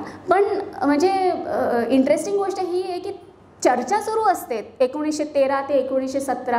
दे keep people on a high की अरे आम्ही पाणी देणार आहोत, पण पाणी मात्र काही मिळत नाही. त्याच्यानंतर कान्हेरी स्कीम ही पार आपल्याला इवन म्हणजे 1872 एक हेक्टर ट्यूलॉक म्हणून इंजिनियर होता, त्यांनीसुद्धा ही मेन्शन केलेली आहे स्कीम. तेव्हा ही स्कीम फार अशी रेव्होल्युशनरी स्कीम वाटली होती आणि ती रिजेक्ट झाली होती आणि त्याच्याऐवजी तुलसी राबवली गेली होती. तर ती स्कीम पुन्हा रेझरेक्ट होते. तर I found that this whole idea of resurrection is a very continuous idea in the British systems, की एक स्कीम रिजेक्ट करतात, 10 वर्षांनी पुन्हा ती हे करतात, रेझरॅक्ट करतात, पुन्हा तिला मारतात, पुन्हा रेझरॅक्ट करतात, म्हणजे हेच चालू असतं त्याच्यामध्ये. तर कान्हेरी ही स्कीम जी आहे ती अगदी फार जवळ आहे आपल्या, विहारच्या जस्ट थोड्याशा वर आहे, तिथे मी दाखवलेलं आहे कान्हेरी स्कीम. हा जो ओरिजिनल मॅप आहे अगदी हा बॉम्बे बिल्डरमधनं घेतलेला आहे. बॉम्बे बिल्डर एक अतिशय महत्त्वाचं पुस्तक आहे इतिहास अभ्यासकांसाठी. तर त्याच्यामधनं ती जी अगदी टॉपमोस्टला जी स्कीम दिसते ती आहे कान्हेरी स्कीम. आणि तिथे पण विचार असतो की आपण डॅम वगैरे बांधूया, पण पुन्हा तोच प्रॉब्लेम की 30 वर्षानंतर मग ह्याचं काय होईल, मग पैसा आहे का, आणि ही स्कीमसुद्धा पुन्हा रिजेक्ट होते. मग घेऊन जाऊन कुठे येतात, तर ते पवईवरती येतात. पवई 1892 ऑलरेडी टाकून दिलेली स्कीम असते, तर ऑलरेडी त्याचं पाणी घाण असतं. म्हणजे मुळातच ती स्कीम का राबवण्यात आली हे सुद्धा एक मोठा पॉलिटिक्सच होतं. गरजच नव्हती त्या स्कीमची, because it's a very low lying area and any low lying area cannot give you water of a specific purity. तर it was objected to even at the time of its commencement, its very first commencement. पण तेव्हा ती होते, मी म्हटलं जसं it is always a नी jerk response, तर ती होते तेव्हा. आणि त्याच्यानंतर पवई रिजेक्ट होते आणि पवईला पुन्हा म्हणजे सबर्बसाठी रिवाईव्ह करतात. आणि त्याचं कारण असं असतं की सबर्बन एरियामध्ये कुर्ला वगैरेमध्ये इंडस्ट्रियल लोकांना तर पाण्याची खूप जास्त गरज असते. ते म्हणतात पवई आपण सुरुवात करूया. आणि ॲक्च्युली BMC म्हणजे डॅम्सची हाईट वाढवतं, फिल्ट्रेशन प्लांट टाकतं तिकडे. आणि गंमत म्हणजे फिल्ट्रेशन प्लांट फेल होतं, कारण पेटरसन फिल्टर्स तिथे लावण्यात येतात. आणि जेव्हा ॲक्च्युली त्याचं असेसमेंट होतं, म्हणजे ते फिल्टर्स जेव्हा चालू करतात तेव्हा असं लक्षात येतं अरे प्लॅन पेटरसन फिल्टर्सचा तर हा होता आणि जो ॲक्च्युअल एक्झिक्यूट झाला तो तर काही वेगळाच आहे. तर द फिल्टर्स फेल. आणि नंतर मग पैशाच्या ह्याच्यावरती पण BMC आणि गव्हर्मेंटमध्ये जबरदस्त वाद होतो आणि ती स्कीम सोडून देतात. पण त्याचा जो पैसा असतो तो कुठे ना, ऑब्व्हियसली इट इज म्हणजे तो कळला जातो तो लोकांकडनं. तर आता नेक्स्ट जो पिरियड असतो, आता आपण 1920मध्ये आलो, तिन्ही रिजेक्टच होतात. इंडिपेंडेंट सप्लाय हा मिळतच नाही लोकांना. म्हणजे ॲक्च्युली आय फील की आता ह्या स्कीम्स राबवल्या गेल्या असत्या तर आपण सुद्धा म्हणजे पाण्याची जी तहान आहे ती थोडी कमी झाली असती. आपण जे एका सेंट्रलाइज सिस्टमवरती जे आपण डिपेंडेंट आहोत, it is a very complex system. So that complexity would have been reduced. System नसल्यामुळे पावसात काय होतं की इथूनच पाणी शहरामध्ये त्याच्यासाठी आपल्याला अल्टरनेटिव्ह रेन वॉटर हार्वेस्टिंग. आणि गंमत म्हणजे आपली रेन वॉटर हार्वेस्टिंग ती होती मुंबईत. म्हणजे तुम्ही रेकॉर्ड्स वाचा तर ती ओरिजिनल सिस्टम होती, पण हे टॅप वॉटर राबवण्यासाठी त्या सगळ्या सिस्टम्स बंद केल्या गेल्या की नाही आता tap water this is hygienic water. तर बॉम्बे डेव्हलपमेंट डिपार्टमेंटची स्थापना होते, जे मी आधी पण सांगितलेलं आहे 1920, आणि त्यांना जो मॅन्डेट होता तो पण मी तुम्हाला सांगितलेला आहे. तो मॅन्डेट मी खाली लिहिलेला आहे. आणि त्याच्यानंतर again it is very interesting की हा काळ थोडासा रिसेशनचा काळ पण आहे. आणि म्हणजे टाउन प्लॅनिंग तर तुम्ही गव्हर्नमेंटनी सुरू केलेलं आहे, पण प्लॉट्स काही विकले जात नाही आहे कारण पैसा नाही आहे लोकांकडनं. गव्हर्नमेंट तर कुठेच मदत करायला तयार नाही आहे, but it is always encouraging people to buy plots and set up their houses and independent bungalows and their cooperative housing societies वगैरे वगैरे. तर 1922पर्यंत 5 TP स्कीम्स जवळपास कंप्लीट झालेल्या होत्या, त्या मी नावं दिलेली आहेत. आणि पाणी मात्र नव्हतं. तर इकडच्या लोकांनी म्हटलं आपण एक वॉटर बोर्डची स्थापना करूया, पण तो वॉटर बोर्ड पण म्हणजे त्याच्याबद्दल पुढे काही डिस्कशनमध्ये ऐकायलाच येत नाही. म्हणजे निदान मी जे रेकॉर्ड्स बघितले त्याच्यामध्ये काहीच आपल्याला सापडत नाही. आणि DDला 1922ला जसं मी सांगितलं तुम्हाला आधी की ते खपोली प्लांटचं जे होतं ते त्यांनी जे ऑफर केलेलं होतं त्याच्यात 1922मध्ये गंमत म्हणजे मला एक RDमध्ये हे दिसलं आहे की त्यांनी गव्हर्नमेंट पुन्हा पैसे देते आणि ते पैसे गायबच होतात. कारण जेव्हा DDला हे कळतं की बाबा आपल्याला आता इकडचा पाणपुरवठा मॅनेज करायचा आहे, तर DD म्हणजे अशी एक धूर्त बॉडी असते, ॲब्सोल्युटली धूर्त. आणि एक असा एक त्रिकोण आपल्याला दिसतो. म्हणजे त्या त्रिकोणात एक बॉडी असते BMC, एक आहे DD, एक आहे BIT अर्थात थोडी म्हणजे ती सिटीमध्ये काम करणारी बॉडी असते. पण आपल्याला ॲक्च्युली BMCबद्दल पण खूप दया येते की कुठल्या कुठल्या लोकांना हा सॅटिस्फाय करणार. आणि शेवटी ह्याला टॅक्सेशन पण करायचं आहे. आणि कुठेही कुठलीही स्कीम राबवली की चला DD, चल मेरे DD, अरे चल मेरे BMC, पाणी दो, सॅनिटेशन करो. तर BMCसुद्धा कंटाळलेला आहे. आणि DDचं हे म्हणजे इतकं मस्त कॅल्क्युलेशन असतं की हा एरिया कधीतरी जाणारच आहे मुंबईमध्ये. आत्ता नाही तर उद्या पण जाईल, पण जोपर्यंत जाईल त्याला वेळ लागणार आहे. तोवर आपण ह्याच्यावरती काबीज करायचं. आणि आपण काबीज करायचं म्हणजे ते फक्त पैसे कमवण्यासाठी. आपण काही ॲक्च्युली व्यवस्थापन इथे बघायचं नाही आहे. आपण फक्त एक मेसेंजर बॉयसारखं पाणी इथून, डिलिव्हरी बॉयसारखं पाणी इथून घ्यायचं आणि तिथे पुरवायचं. तुमचं तुम्ही बघा, ते डिस्ट्रीब्यूट कसं करायचं आहे ते तुम्ही बघा, त्याची प्युरिटी तुम्ही बघा. नाही आलं तरी तो तुमचा प्रॉब्लेम आहे. असं एकूण एक त्याचं धोरण असतं DDचं. DD आणि BMCमध्ये प्रचंड भांडणं असतात. कारण BMC सांगतं की ह्या रेटवरती ते DD म्हणतं नाही देणार, आम्हाला ह्या रेटवरती हवं आहे कारण आम्ही पण तिथे सप्लाय करतो आहोत, मधल्यामध्ये आमचं इथं प्रॉफिट झालं पाहिजे. आणि ultimately DD is a government body. BMC जी आहे ती actually so called representative body आहे लोकांची. तिथे म्हणजे जरी इलेक्शन्स ॲज सच नाही आहे, पण it is a representative body. तर DD अल्टिमेटली ठरवतं की नाही बाबा आपण हे खोपोली वगैरे काही नाही, सिंगल सप्लाय सिस्टम ठेवायचा, कारण आज ना उद्या हे तिथेच जाणार आहेत. तर single supply system will be something which is easy to manage. आणि गंमत म्हणजे 20मध्ये फॉर्म झाल्यानंतरसुद्धा 23पर्यंत आपण पाण्याचं कुठेही डिस्ट्रीब्युशन सिस्टम ॲज सच बघत नाही. आणि इथे सगळे जे आपले सबअर्बन युनिट्स आहेत ते अगदी आसुसलेले बसले असतात. DD येणार, DD is like a messiah and DD is going to do a lot of work for us and DD is going to supply us water. तसं काहीच होत नाही. आणि 23पासून आपण बघतो की DD थोडे आपले पाणपुरवठ्याचे कार्यक्रम आपले राबवायला सुरुवात करते. पण अरेंजमेंट पुन्हा सगळे ॲब्सल्युटली केऑटिक. सप्लाय हा फक्त पेपरवरती असतो, कुणाला कुठे किती मिळतं आहे आणि लिकेज किती आहे. लिकेजचा आता जबरदस्त प्रॉब्लेम होता and till date I think we have not been able to really solve that problem of leakage. तर पाण्याचं युसेज पण किती होतं आहे ते सुद्धा काही कळत नव्हतं. Access was always unequal. मी आधीच सांगितलं की कुर्ला जे आहे तो मॅक्सिमम शोषून घ्यायचा पाणी आणि उरलेलं पाणी सगळं इतर ह्याच्यामध्ये जायचं. आणि टर्म्स ऑफ सप्लाय वर एक्स्ट्रीमली स्ट्रिंजंट. जसं BMCनी इकडच्या म्युनिसिपॅलिटीजला राबवलं एक्झॅक्टली तसंच DD इकडच्या म्युनिसिपॅलिटीजला राबवतो. म्हणजे पाण्याचा प्रश्न हा खरं तर कधीच सॉल्व्ह होत नाही. आणि मग पाण्याची जी क्वालिटी असते ती अतिशय घाणेरडी असते. म्हणजे ॲक्च्युली लोक प्रोटेस्टसुद्धा करतात की आम्हाला पाणी अतिशय घाणेरडं येते. ते जनावर पिणार नाही एवढं घाणेरडं पाणी आहे. आणि ॲक्च्युली पब्लिक मीटिंग्स वगैरे होतात. DD म्हणतं की आम्ही काही करू शकत नाही ह्याच्याबद्दल. आणि ते म्हणतात की आम्हाला पुन्हा BMCचं सप्लाय सुरू करा. म्हणजे लोक जी आहे ती अशी भटकत असतात, कधी BMC कधी DD, BMC DD असं, पण कोणीच त्यांना असं सॅटिस्फाय करू शकत नाही. आणि त्याचं जे धोरण होतं ते काही ह्याच्यावरती बेस्ड होतं. नंबर 1 की फायनान्शियल फोरकास्ट असले पाहिजे की ही स्कीम इतकं पैसे आपल्याला देऊ शकणार तर आपण इथे स्कीम राबवायची, नाही तर राबवायची नाही. So everything is based on financial forecast. तर एक आंबोली म्हणून एक ठिकाण असतं आपल्या अंधेरीजवळ, ते आंबोली आहे. तिथे खूप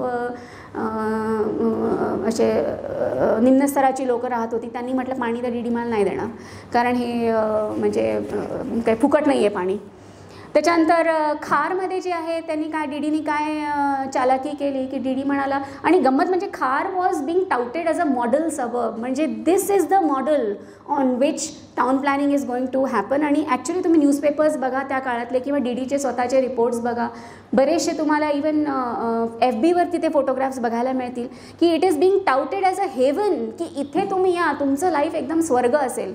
पण ते कुठला स्वर्ग निर्माण करत होते DD ते त्यांनाच माहिती आहे. लोक ॲक्च्युली यायचे की बाबा आम्हाला सगळं अरेंजमेंट्स मिळणार आहे, आम्ही इथे येणार. पण खारची जी स्कीम आहे being touted as a model suburb, it was attached with Santacruz. ते म्हणाले की अरे तुम्ही पाणपुरवठा करा, आणि Santacruz was attach to Bandra. तर हे म्हणजे इतकं ते असं विचित्र ती परिस्थिती निर्माण होते. तर खारमध्ये नेहमीच पाण्याचा प्रॉब्लेम असतो, सांताक्रूजमध्येही पाण्याचा प्रॉब्लेम, आणि बँड्रामध्ये तर ते नाराजी असतेच की आमच्याकडे चॅरिटेबल इन्स्टिट्यूशन्स आहे, त्यांना आम्ही पाणी देतो, हे करतो ते करतो. तर असं एक अतिशय कॉम्प्लिकेटेड चित्र असं निर्माण होतं. ट्रॉम्बेमध्ये त्यांना अजिबात इंटरेस्ट नसतो, त्यांना फक्त सडका निर्माण करायच्या असतात. ते म्हणतात ट्रॉम्बे हिली एरिया आहे, इथल्यासाठी डिस्ट्रीब्युशन सिस्टम जर निर्माण करायचं असेल तर प्रचंड पैसे लागतील, आमच्याकडे नाही आहेत तेवढे पैसे. आणि सॉल्ट डिपार्टमेंटला पण जनरली तेच त्यांचं धोरण असतं. Quality of water is very very poor, मी आधीच सांगितलं. आणि अंधेरीमध्ये ते जबरदस्त प्रोटेस्ट होतात. तर म्हणजे विशेष म्हणायचं झालं तर I think we were pretty aware, आणि पीपल वर असर्टिव्ह की पाणी आम्हाला मिळालं पाहिजे. It's a different thing that they were not able to fight against the government machinery. त्याच्यानंतर इंटर सबअर्बन रायबलरी पुन्हा इथे सेकंड टाईम आपल्याला दिसून येते. तर that's another reason why sound policy for water is not kind of formed. आणि त्यामुळे होतं काय, त्याचे इम्पॅक्ट काय होतात की हे जे अख्खं कॉन्सेप्ट ऑफ प्लॅन्ड डेव्हलपमेंट आहे हे पूर्णपणे कोलमडून जातं.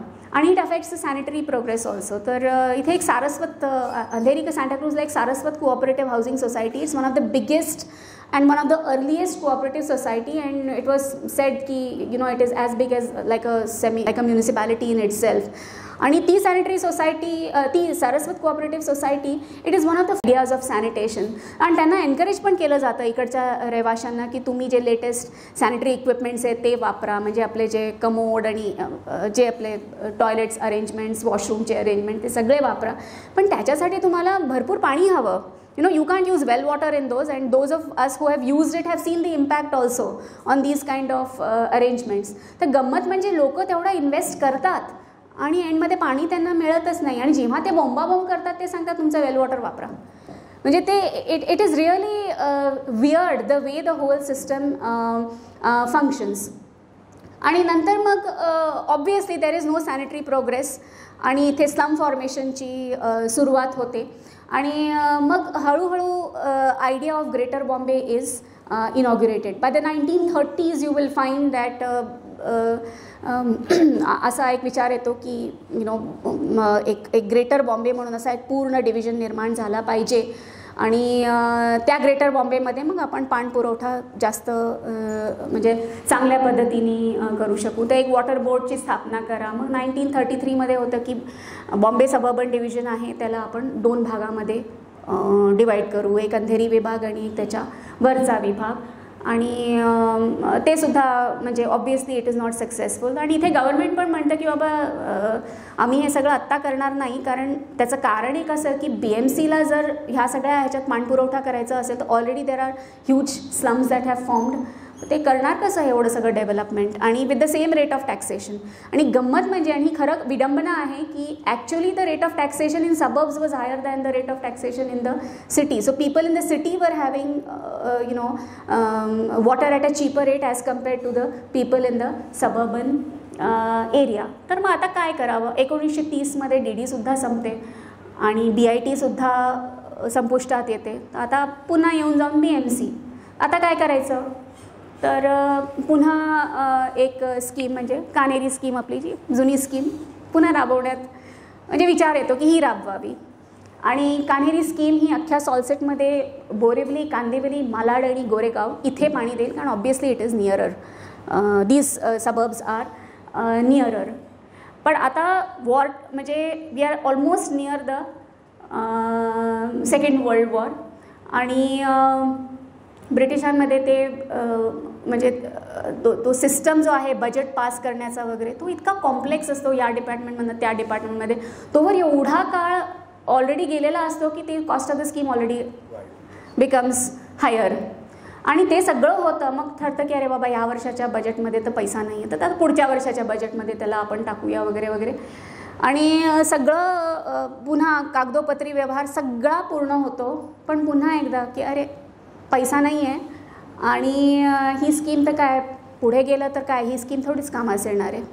आणि already we are I mean Tansa तुम्ही बघाल तर 1892मध्ये पहिली निर्माण होते. 1912मध्ये त्याचं डुप्लिकेशन होतं. 1925मध्ये त्याची हाईट पुन्हा वाढवली जाते. आणि त्याच्यानंतर 1948 to 57 त्याला तनसा कम वैतरणा अशी स्कीम होऊन ती मोडक सागर होते. तर तनसा ही जी असते ही घुमतच असते त्यांच्या डोक्यामध्ये सारखी की अरे आता इथून तर पाणी येणारच आहे. आणि BMCसुद्धा मजेत सांगतं की आम्ही देऊ पाणी तुम्हाला, फक्त कसं की you will be a secondary entity. जे अगदी मुंबईची तहान जेव्हा भागेल त्याच्यानंतर आम्ही उरलेल्या पाण्यामध्ये तुम्हाला आम्ही पाणी देणार आणि आम्हाला जेव्हा वाटेल तेव्हा आम्ही बंद करणार ते पाणी.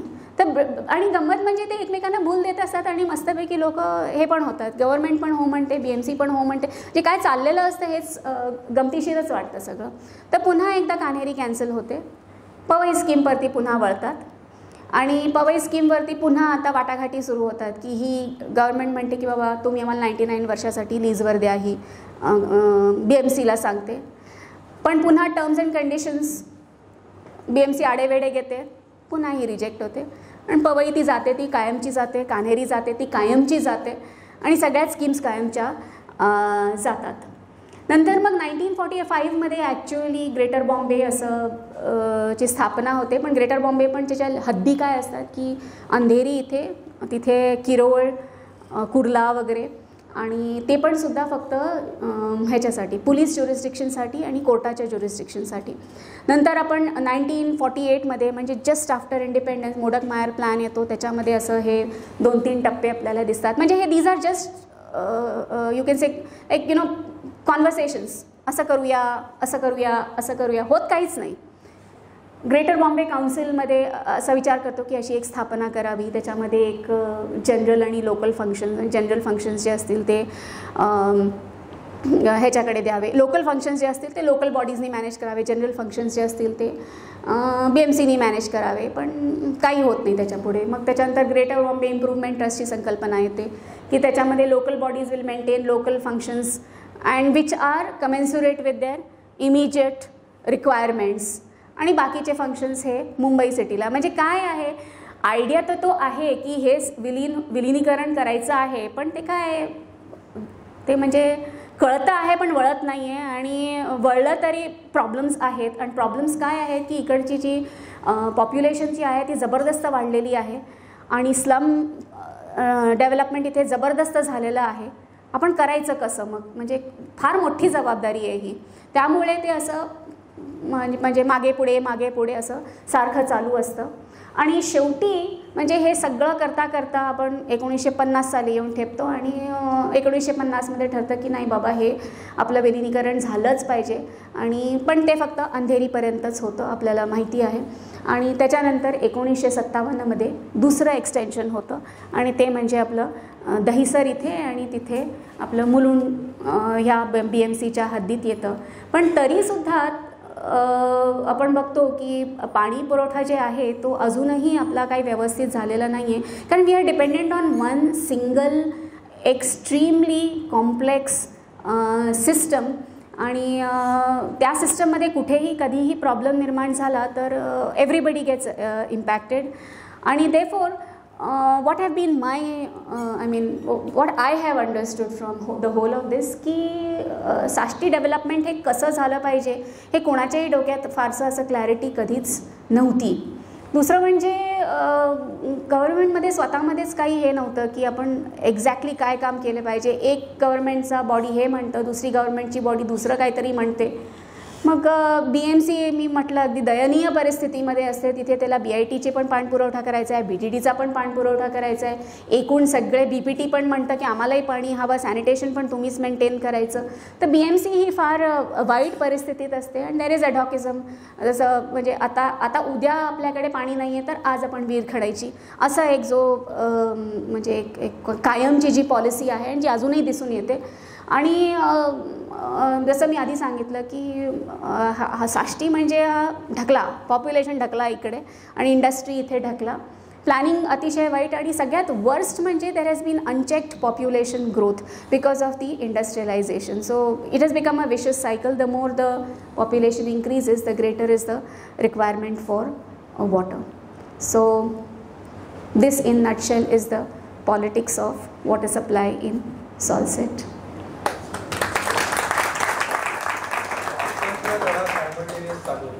हो, स्वातंत्र्य लढ्याचा या लोकवस्तीच्या पाणी पुरवठ्याच्या याच्यामध्ये काय? आपण मी जिथे अंबोली सांगितलं तुम्हाला किंवा आंबोली किंवा कोलेकलिना वगैरे तिकडच्या ज्या वस्ती मी सांगितल्या होत्या तुम्हाला, तिथे आपल्याला असं दिसून येतं की म्हणजे ॲक्च्युली इवन नुसता हा पाणपुरवठा नाही तर आपण actually we can go back to 1860s. तर महारांची जी लोकवस्ती होती त्यांनी जेव्हा आपलं पहिलं 1860मध्ये पाईप वॉटर सप्लाय आलं तेव्हा त्यांनी they were the first ones probably who got enlightened की वी वॉन्ट वॉटर. आणि ते ॲक्च्युली गव्हर्नमेंटला सांगतात की आम्हाला पाणी पाहिजे. आता इट्स अ डिफरंट थिंग की दे डोंट गेट वॉटर. आणि हळूहळू ही जी जनजागृती असते ही सगळ्याच निम्न वर्गामध्ये येते. आणि कोलेकलिनाचं जे मी एक उदाहरण दिलं तिथे एक वस्ती होती तर तिथे त्यांना पाणपुरवठा मिळतो कारण तिथे ऑलरेडी एक मिलिटरीचा छोटासा एक सप्लाय सिस्टम चालू असतो आणि तो बंद झालेला असतो. तर ते म्हणतात की ठीक आहे बाबा आम्ही तुम्हाला तोच सप्लाय सिस्टम पुढे करून देतो. पण अंबोलीमध्ये जे लोक राहतात किंवा तारा म्हणून एक जागा आहे तिथे जी कोळींची जी वस्ती असते तिथे जेव्हा ते पैसे ते म्हणतात की आम्हाला पाणी द्या. कारण ही आता एक भावना जागृत झालेली असते की बाबा विहिरीतून पाणी नाही येते ना, हे पाईप सप्लाय गव्हर्नमेंटकडून येतं आहे ना, म्हणून आम्हाला सुद्धा we have a right to water. तर ही जी आणि पण they are denied that right to water. आणि नंतर एक असा काळ येतो की जिथे आपण इवन BDDच्या ज्या चाळी बघतो किंवा इवन BITच्या ज्या चाळी बघतो तर त्याच्यामध्ये ती एक जागृती एवढी सॉलिड निर्माण होते की ते म्हणतात की आम्हाला पाईप वॉटर सप्लाय आमच्या फ्लॅटमध्ये हवा. म्हणजे जी काही तुम्ही फ्लॅट म्हणा का ती चाळीतली रूम म्हणा तिथपर्यंत आतपर्यंत आम्हाला हवा because water is our right. आणि at the same time I just missed out a point. When I recollect it, I'll tell you. But this is a very important कि this pipe water supply in a sense has proved to be an equalizer. Yeah. Coming back to that earlier point की इथे आपल्याला थोडंसं गव्हर्नमेंटचं पण एक म्हणजे राजकारण दिसून येतं की जेव्हा जागरूक होतात की आम्हाला पाणी पण हवं आणि पाण्यासोबत आम्हाला चांगली घरं पण हवी, आम्ही स्लम्समध्ये नाही राहणार. I am talking about the lower classes. तर तिथे आपण बघतो की एकीकडे काँग्रेसला असं वाटतं की अरे आपण ह्या लोकांना आपल्याकडे ओढावं, आणि दुसरीकडे गव्हर्नमेंटला बघता अरे हे लोक काँग्रेसमध्ये गेले तर मग त्यांची चळवळ जास्त सुदृढ होईल, तर ह्यांना डिवाईड कसं करायचं. तर एकीकडे गव्हर्नमेंटचे चाळे सुरू असतात आणि ते सांगतात की नाही बाबा बघा आम्ही तुमच्या अपलिफ्टमेंटसाठी काम करत आहो, आणि ते ॲक्च्युली पास अ पॉलिसी की आता म्युनिसिपल स्कूल्समध्ये जे काही पॉट्स आहेत पाण्याचे, तर ते पॉट्स सगळ्यांसाठी सारखेच असणार. म्हणजे जरी ते बॅकवर्ड क्लास लोक असले किंवा जनरल क्लास लोक असले, ते पाण्याचे पॉट सारखेच असणार. आणि त्याच्यावरनं जो सवर्ण वर्ग असतो तो इतका खवळतो, तो म्हणतो असं कसं तुम्ही करू शकता. आणि देर आर प्रोटेस्ट आणि ते से की नाही आम्ही स्टॉक एक्सचेंज बंद करणार वगैरे, आणि जबरदस्त त्याच्यावरनं कार्यवाही सुरू होते.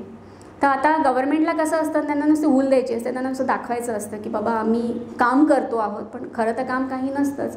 तर नंतर थोड्याशा अवधीनंतर ते म्हणतात की बाबा आम्ही तुम्हाला पैसे देऊ, 10,000 ॲन्युअली आम्ही देऊ, आणि तुमच्या विहिरी तुम्ही स्वतः खणा, आणि त्याच्यामध्ये फुकट लेबर पण द्या की विहिरी जर खणायची असेल तर तुम्हीच येऊन लेबर दिलं पाहिजे, आणि ती विहीर ती तुमची असेल. तर असं 10,000 आणि बॉम्बे प्रेसिडेन्सीमध्ये कितीतरी ठिकाणी त्या विहिरी खणायच्या असतात. तर 10,000 इज हार्डली एनिथिंग. आणि मग ते म्हणतात ठीक आहे ॲन्युअली देऊ आम्ही, आणि ते पण आम्ही डिस्ट्रीब्यूट करू, कधी या डिव्हिजनला कधी त्या डिव्हिजनला.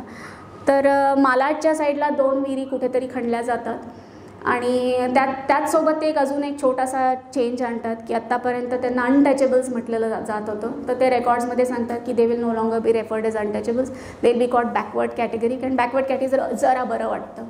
तर म्हणजे द होल आयडिया इज की पाण्यावरनं एक जागरूकता निर्माण होते, डेफिनेटली निर्माण होते, आणि people start asserting their right to water, and from water they graduate to other demands also, a proper housing facility, आणि त्या त्यांना दिल्या जातात पण. So they are able to negotiate with the government because of this one scheme which started sometime in 1860s. आणि इथे मुंबई सिटीमध्ये तुम्हाला अनटचेबल डे वगैरे सेलिब्रेशनसुद्धा होईल 1932-33मध्ये, आणि त्याच्यामध्ये बायकासुद्धा फार म्हणजे ह्यांनी काम करतात.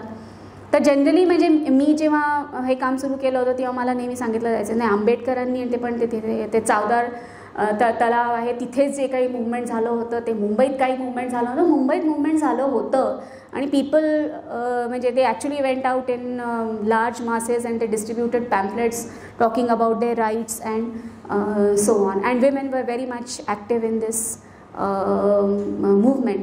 Problem with this movement was की म्हणजे त्या म्हणजे बॅकवर्ड क्लासमध्ये स्वतःच एवढे अंतर्गत हे होते, वादविवाद होते, so they couldn't support each other. आणि of course government was up to play, they never wanted to give any water, they just wanted to make a show of it. एक ह्या संदर्भात सांगायचं असेल की रविराजचा जो प्रश्न होता की बाबा स्वातंत्र्य चळवळीचा ह्या सगळ्या याच्यावर काही परिणाम झाला का, तर मला स्वतःला असं वाटतं की स्वराज, संपूर्ण स्वराज ह्या ज्या घोषणा होत्या आणि त्याच्यानंतर लोकल सेल्फ गव्हर्नमेंट, म्हणजे लोकांनी सांगितलं की नाही आम्हाला स्वतःचं गव्हर्नन्स पाहिजे, अर्थात Britishers would not part away with their powers. Yes. मग म्हणाले ठीक आहे, काय स्थानिक गोष्टी आहे ना, पाणी पुरवठा असेल, अमुक असेल, तमुक असेल, आरोग्य आहे, हे आहे, ते आहे, ओके यू मॅनेज. आणि म्हणून आपल्याला आठवत असेल की 1937 साली provincial governments with elected bodies, elected representatives, but controlled by the British. Yes. Because we had not got the independence. Absolutely. पण त्यामुळे ही जी प्रादेशिक सरकार होती, provincial governments, तिथपासून लोकांच्या मध्ये ती जास्त टिकली नाही. 2 वर्षच ती राहिली. 1939ला पुन्हा वॉर सुरू झालं, they were abolished. पण लोकांच्या मध्ये एक ही निर्माण झाली, एक तर डिमांड, गरज, आणि त्याचबरोबर येस वी कॅन मॅनेज. आणि नंतर लोकल सेल्फ गव्हर्नमेंट, पंचायत राज इन्स्टिट्यूशन्समध्ये 3 टायर सिस्टीम आली, बळवंतराव मेहतांनी आणली. आणि लोकल सेल्फ गव्हर्नमेंट म्हणजे ग्रामीण स्तरावर ग्रामपंचायत, आणि अर्बन स्तरावर म्युनिसिपॅलिटीज और म्युनिसिपल कॉर्पोरेशन्स हे अर्बनायझेशनची जी प्रोसेस आहे. आणि Britishers because of the pressure, political pressure, कारण 37 पर्यंत they had realise that they can not rule the country for a long time.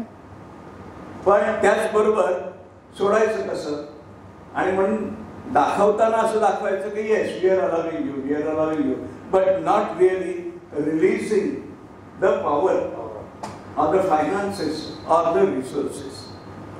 तर त्यावेळेस तो प्रश्न मला अतिशय महत्त्वाचा वाटला रविराजजींचा, की ह्या सगळ्या ह्याच्यामध्ये की डिसेंट्रलाइज पॉवर डिमांड, तोपर्यंत डेमोक्रेटिक स्पिरिट आलेलं होतं, युद्ध आलं परत आपण थांबलो. आणि ही जी प्रोसेस आहे, म्हणजे तुम्ही जे सांगितलं ते की आज सुद्धा संबंध मुंबईमध्ये, साऊथ मुंबई यांची मानसिकता वेगळी आहे. हो. बँड्रा वगैरे ह्या सगळ्याच्या नांदेडीपर्यंतची मानसिकता वेगळी आहे. बोरिवलीवाले जरा आणि तिकडे कुर्बा वगैरे हा सगळा एक वेगळा भाग आहे. मला असं वाटतं की it is a political process, process of democracy, you know, working or not working, but the concept. आणि ब्रिटिशांनी म्हणजे कदाचित हे दाखवलं, म्हणजे आपल्यापैकी अनेक लोक अजून म्हणणार Britishers were the great ॲडमिनिस्ट्रेटर्स. They were not actually. We have seen what they were, and sometimes I think we are carrying the legacy attitude of the British government in us. And ते म्हणतात ना की गोरा साहेब जाऊन काळा साहेब आला, तर तो काळा साहेब अजूनही आपल्याकडे असं मला वाटतं. Thank you very much. ॲक्च्युली हां, मृणालताई गोरेचा उल्लेख आहे. मृणालताई गोरे पाणीवाली पाणीवाली ते सांगतो. म्हणजे स्वातंत्र्यानंतर जी पाण्याची डिमांड सुरुवात झाली, आपल्याला माहिती आहे की मुंबईमध्ये महिलांनी याच्या संबंधात मोठा सहभाग घेतला होता. आणि आपल्या पश्चिमेतल्या मृणालताई गोरे त्यांनी पाण्यासाठी खूप मोठे प्रयत्न संघटितपणाने केले होते. आणि म्हणून मला आठवतं की 1977च्या याच्यामध्ये त्या उभ्या होत्या पार्लमेंटमध्ये, पाणीवाली बाई.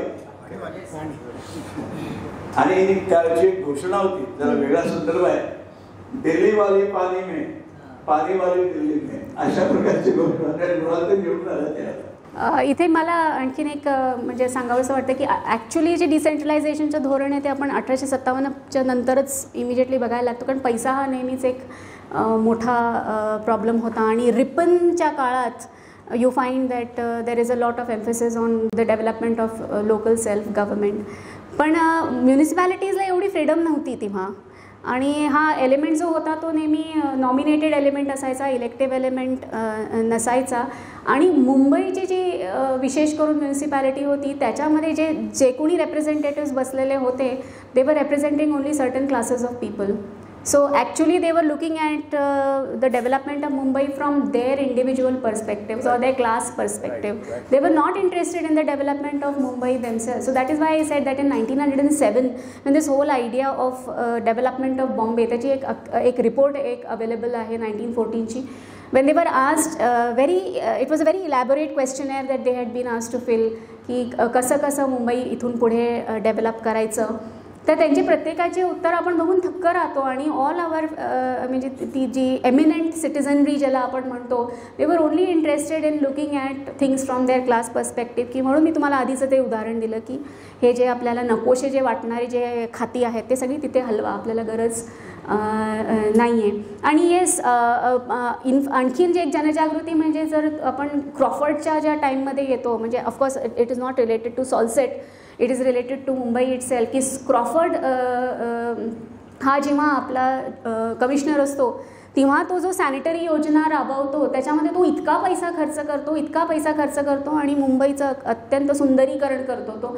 आणि ती ब्रिटिश लोक हे होतात की अरे वा वा वा तू काय छान काम केलं. आणि बार्टर फेअरला अगदी डोक्यावर धरतात की वा मुंबई म्हणजे एकदम it's a salacious place and you have beaten London also in terms of sanitary progress. पण ती प्रोग्रेस फक्त काही लोकांच्यासाठीच असते आणि त्याच्यामागे जो पैसा खर्च झालेला असतो त्याच्यामुळे एक अख्खा म्युनिसिपल ॲक्ट नव्याने येतो, म्हणजे 1865 नंतर जो दुसरा 72मध्ये जो ॲक्ट येतो त्याच्यामध्ये सॅनिटेशनच्या मुद्द्यावरनं, पाण्याच्या मुद्द्यावरनं सुद्धा बरेचसे चेंजेस घडवून आलेले असतात. So if that kind of partly answers your question. आता तो स्वातंत्र्य म्हणजे चळवळीचा काळ नाही आहे, तो वेगळा, पण ही म्हणजे एक बघण्यासारखी गोष्ट आहे की people are aware and they are always up and about it, की नाही आम्हाला हे नाही चालणार. So we have done something. इतिहासातला एक महत्त्वाचा मुद्दा असतो ते म्हणजे लोकांची सायकोलॉजिकल स्थित्यंतर, समाजाची. आपण जाणतो की साष्टी हा खूप प्राचीन इतिहासाचा भाग, साष्टीची भूमी. त्यामुळे इथे असणाऱ्या प्राचीन लोकवस्त्या आणि ज्या काही सगळ्या ज्या आपण साधारणपणे ब्रिटिश येईपर्यंत बघतो, तर त्या साष्टीच्या ह्याच्यामध्ये स्वतःच्या अशा पाणी पुरवठ्याच्या सुद्धा सिस्टीम आहे. काही तलाव आहेत, काही विहिरी आहेत, अनेक प्रकारच्या. कारण इथले बिंबकाळापासूनचे वगैरे सगळे जे आहेत त्यामुळे लोकवस्त्या इकडे आधी होत्या, मुंबईच्या आधी. त्यामुळे त्यांची सुद्धा स्वतःची वैयक्तिक अशी पाणी पुरवठ्याची सिस्टीम होती. ती उच्चतम पाणी पुरवठ्याची सिस्टीम जी लोकांच्या वापरात होती ती नळाच्या पाण्यामध्ये बदलली ब्रिटिशांनी. त्यावेळेला या आपल्या ओरिजिनल सिस्टीमला नळाच्या सिस्टीम मध्ये आणण्यासाठीचा सायकोलॉजिकल बदल, म्हणजे ती ग्रेट आहे आणि तुमची जी होती ती इन्फेरियर आहे, हे लोकांना स्वतःलाच वाटायला लागलं आणि त्यांनी नळाला लागले. या सायकोलॉजिकल स्थित्यंतराबद्दल तुम्ही काय कमेंट करा? ही स्थित्यंतर ॲक्च्युली अगदी 1863 पासून आपण सुरू करू शकतो, जेव्हा रॉयल सॅनिटरी कमिशन पहिल्यांदा. म्हणजे गंमत म्हणजे त्याचे जे कमिशनचे लोक असतात त्यांनी इंडियाला कधीच व्हिजिट केलेलं नसतं. नायटिंगेल जी त्यांची अगदी सर्वेसर्वा असते तिनेसुद्धा इंडियाला कधी व्हिजिट केलेलं नसतं. She is only dependent upon the reports that are coming from India. So literally they dump India as a dung heap. म्हणतात की इंडियामध्ये जे काही आहे ते घाणेरडं आहे आणि आपण we are here to we are to actually help them come out of this whole system. तर मग ते हळूहळू तुमच्या पाण्यामध्ये डास येतात, त्यामुळे मलेरिया येतो अशा साचलेल्या पाण्याने. प्लेग होऊ शकतो, कारण प्लेगबद्दल जेव्हा सुरुवातीच्या काळात प्लेग येतो तेव्हा लोकांना कळतच नाही की प्लेग कशामुळे येतो आहे. तर त्या काळातसुद्धा विहिरींना एक टार्गेट केलं जातं की बाबा हे पाणपुरवठा बेकार आहे एकदम, इथून पाणी नाही घ्यायचं. आणि गंमत म्हणजे पाण्यानेच भरपूर म्हणजे पाणी वापरलं जातं त्या काळात फक्त टू क्लिअर ऑफ एरियाज. आणि दुसरं म्हणजे जसं मी सांगितलं तुम्हाला मलेरिया आणि तिसरं कॉलरा, या 3 ज्या डिझीजेस आहे पाण्याने पसरणाऱ्या. म्हणजे प्लेग ऑफकोर्स डझंट, पण तेव्हा एक असा हे होता, एक अंदाज होता. आणि कॉलरा की पाण्यातून येतो आहे त्यामुळे हा पाणी एकदम घाणेरडं आहे आणि विहीर आणि टँक्स. तर त्याच्यामुळे आपण बघतो की हळूहळू म्हणजे step by step these wells and tanks are actually they are completely filled up. आणि गंमत म्हणजे टँक्स जे आपण फिलअप करतो त्याच्यामागे एक राजकारण होतं की Mumbai is a land starved city. आता लँड तर हवं आहे बिल्डिंग पर्पजेससाठी आणि tanks occupied a huge area. तर त्याच्यामुळे जो काही लँड आपल्याला मिळाला त्याच्यावरती गार्डन, स्कूल्स, प्लेग्राऊंड्स वगैरे. आणि त्या काळात तिथेही एक आपल्याला एक राजकारण दिसून येतं की having a good strong citizenry is required for a good nation. So playground came to be associated with nations. So you have to have good grounds if you have to have a good nation वगैरे, असं काही बरंच काही आपल्याला दिसून येतं. आणि नंतर आपण बघतो की मलेरिया जो ॲक्च्युअल स्प्रेड होतो तो ॲक्च्युली पाण्यामुळे नाही, पाण्यामुळे. कारण बडोद्यामध्ये त्यांनी तिकडच्या महाराजांनी दाखवून दिलेलं असतं की आपण जर पाण्यावरती ह्या वस्तूंचा शिंपडाव केला तर पाणी can become very very clear and you don't need to. आणि इकडे जे टाउन प्लॅनर्स ब्रिटनचे जे आलेले असतात ते सुद्धा म्हणतात की they are like your ancient insurance systems, you should not do away with them. तर बरेचसे इंजिनियर्स, टाउन प्लॅनर्स हे स्वतः या अत्यंत विरोधात असतात की तुमचे पाणपुरवठ्याचे जे ओरिजिनल सिस्टम्स आहेत ते बंद करू नका. पण BMC काही ऐकत नाही. आणि because if you look at the act of 1888 the municipal commissioner has been invested with so much power that he can actually guide की बाबा हा तलाव खराब आहे, ह्याला बंद करा, हे पाणी खराब आहे. आणि काही ठिकाणी गंमत म्हणजे हे सुद्धा दिसायला येतं की जिथे जिथे जे पाणपुरवठे म्हणजे इमिजिएटली आफ्टर 1860 की जे तलाव जे आहेत ते अनक्लीन आहेत त्यांच्याबद्दल इंडियन लोक स्वतःच ब्रिटिशांना जाऊन कंप्लेंट करतात की दिस रिक्वायर्स मेंटेनन्स, क्लोज इट. तर म्हणजे असं दोन्हीकडनं आपल्याला हे दिसायला मिळतं. आणि ऑफकोर्स एक जनरल एक भावना जी निर्माण होते की आपले जे सिस्टम्स आहेत ते अतिशय घाणेरडे आहे. पाणी जे नळातून येतं तेच पाणी हे क्लीन आहे. आणि म्हणून हळूहळू 1947पर्यंत आपण भरपूर जे तलाव आणि वेल्स आहेत ते आपण बंद झालेले बघतो. पण गंमत म्हणजे पुन्हा वर्ल्ड वॉर 2च्या काळात त्यांना असं वाटतं की आता पाणी कमी पडतं, पुन्हा यांना खणा आणि bring them back to life because we require more water.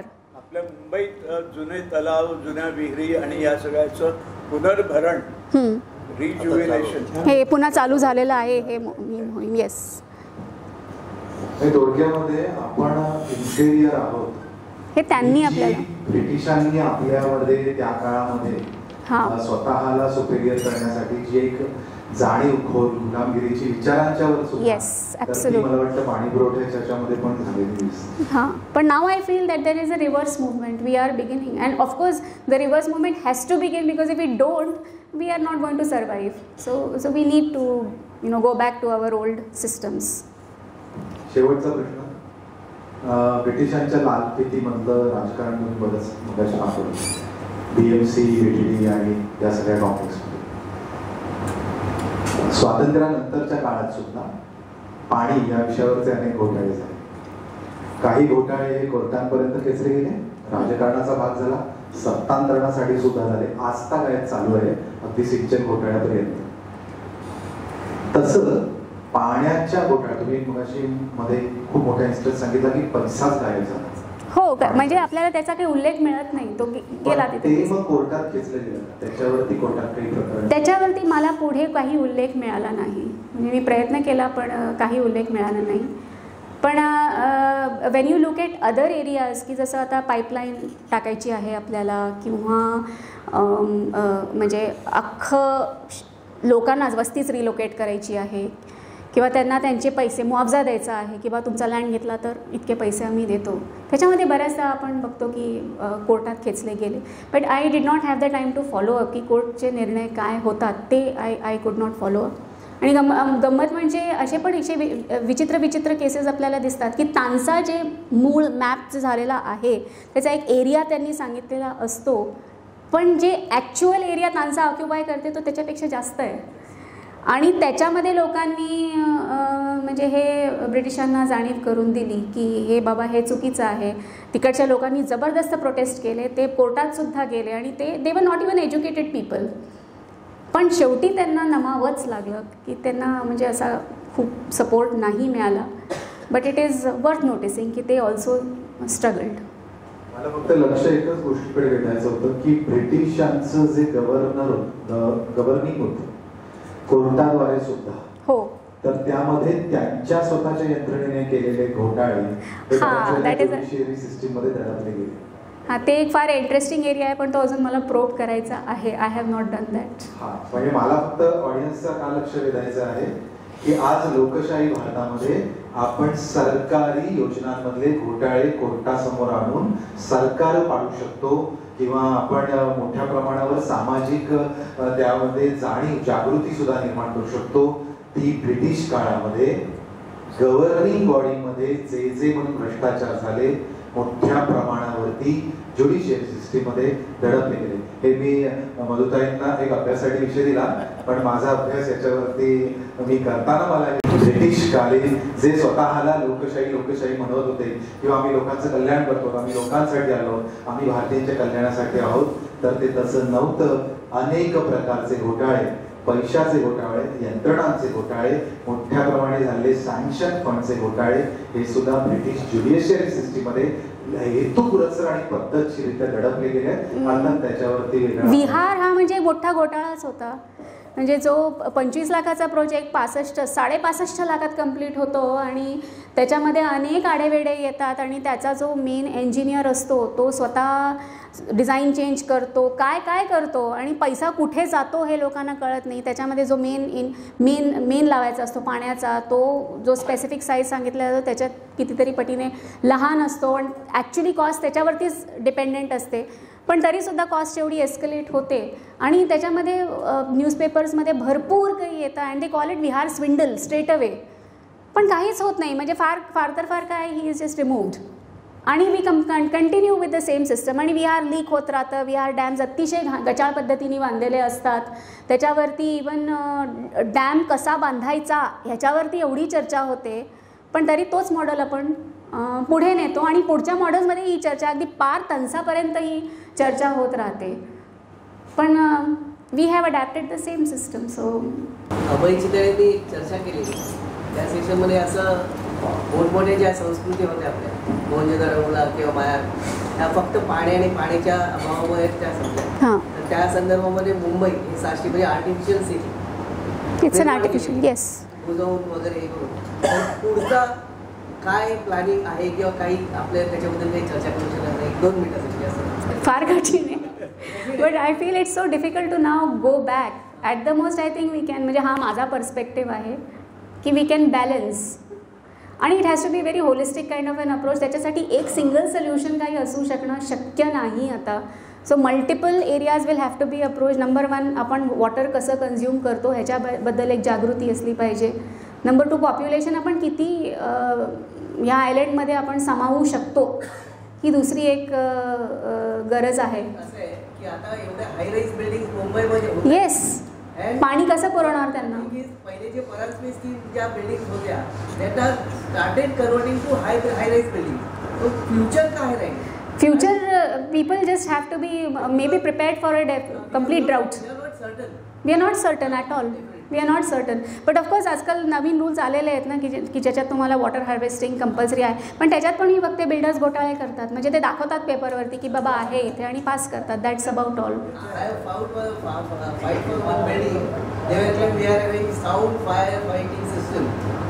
I calculated the quantum of pipes installed in the building and found that the storage of the tank is not even 1/3 of that area, and even the water pipes they cannot contain that water. आमच्या स्वतःच्या सोसायटीत आम्ही ते बघितलेलं आहे. Fighting तर खूप दूरच्या गोष्टी, म्हणजे not even pipes of the 1/3 installation that were satisfied with the story. ती मला वाटतं ती आपली mentality and that's why I feel की either we should be prepared की they will reach a time when we will be like South Africa, पाणीच नाही आहे आता, किंवा we have to become a little cautious. पण गंमत म्हणजे तुम्ही इवन ब्रिटिश काळात बघाल तर ते लिकेज हा जो इतका मोठा प्रॉब्लेम होता की त्याच्यासाठी त्यांनी बराचसा मीडिया वापरलेला की बाबा पाणी कसं वापरायचं, आणि त्याचं त्यांनी खूप ॲडव्हर्टाईज केलेलं. पण एक तर त्यांची स्वतःची सिस्टम साऊंड नव्हती, म्हणजे ते जॉईंट्स वगैरे एकदम प्रॉपर लीक प्रूफ नव्हते आणि इंजिनिअरिंग टेक्निक्स अजून एवढ्या व्यवस्थित झालेल्या नव्हत्या. आणि दुसरं म्हणजे लोकांना जेव्हा पाणी पाईप्समध्ये मिळायला लागलं ते खूप हे झाले, त्यांचं कल्चरच बदललं ना आपलं. म्हणजे that which you get with a lot of hard work you will use in a very cautious manner.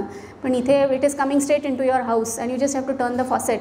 So because of that change of mind we have become very loose about the way in which we consume water. तर तेव्हाही ते advertise करायचे. आता मला वाटतं होतं आहे, पण कानात किती लोकांच्या जातं आणि डोक्यात किती जातं. हां, झिरो आहे. पण मला वाटतं लोकांनाही people are equally worthy of blame, irresponsible people. एक थोडा उल्लेख करतो, आपल्याकडे मुंबई विकास समिती नॉट एशियाटिकची नाही नावाची एक संस्था आहे. स्वदेशी जागरण मंचाचे रवींद्र महाजन म्हणून त्याचे होते आणि काही काळ त्या मुंबई विकास समितीच्या कमिटीमध्ये मी होतो. तर प्रॉब्लेम कुठे आहे तो असं मला वाटतं त्या सगळ्याचं की एकीकडे we want to make Mumbai a world class city, अशा प्रकारचं प्रेशर आहे. कारण Mumbai we want to present to the world as a world class city. मग वर्ल्ड क्लास सिटीच्या ज्या रिक्वायरमेंट्स आहेत त्या आपण पूर्ण केल्या पाहिजे. आणि म्हणून सबंध जे प्लॅनिंग मुंबईचं जे आहे ते एकीकडे ही डिमांड आहे, we want to make it world class, we want to make it world class, so best water system, best this. आणि म्हणून त्यांनी minimum 40 liters of water per day per person हा फॉर्म्युला तरुणबाईंना माहिती असेल त्या सगळ्या ह्याच्यामध्ये हे निर्माण केलं. आणि हा सगळा प्रश्न जो आहे म्हणजे आपण जरी वॉटर मॅनेजमेंट सिस्टीम एक आवश्यक भाग म्हणून वेगळा विचार त्याचा अभ्यास करत असतो academically, but the totality is the view point of the development of Mumbai city.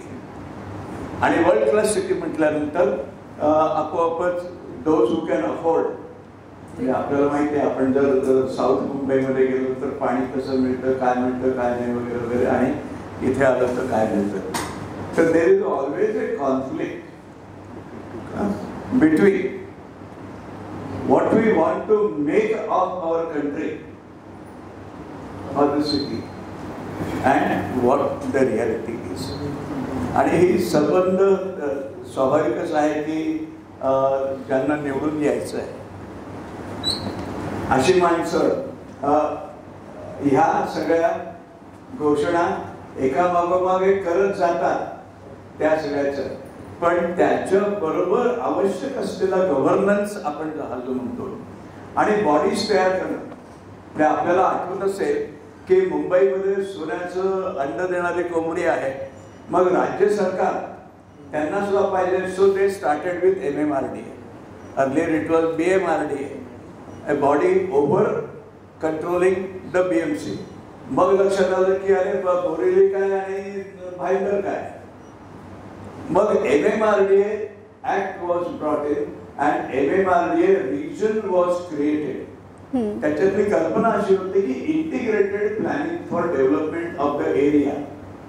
पण MMRDAचे अध्यक्ष चीफ मिनिस्टर असतात आपल्याला माहिती आहे त्या सगळ्याच्या. त्यामुळे अर्बन डेव्हलपमेंट डिपार्टमेंट भाऊंनी तिथे काम केलेलं आहे आणि एकूण लोकांची गती ह्या सगळ्या ह्याच्यात जसं मगाशी मी सांगितलं की unless people become aware, unless people are ready to spend their time and effort for the kind of facilities that they want, the development is not going to असं मला वाटतं. तर आपल्या या पाणी पुरवठ्याच्या निमित्ताने अर्बनायझेशनचे जे सगळे प्रश्न आहेत आणि अर्बन लाईफस्टाईलच्या ज्या डिमांड्स आहेत ते, आणि ते नेहमी म्हणतात ना इंडिया वर्सेस भारत, तर तो मला वाटतं हा सगळा इश्यू आहे. आणि I don't know where we are, I think we are in India. त्यामुळे आपल्या दृष्टिकोनातनं सगळा विकास झाला पाहिजे असं आपल्याला वाटत असतं. त्याचा हा परिणाम आहे की काय सगळं.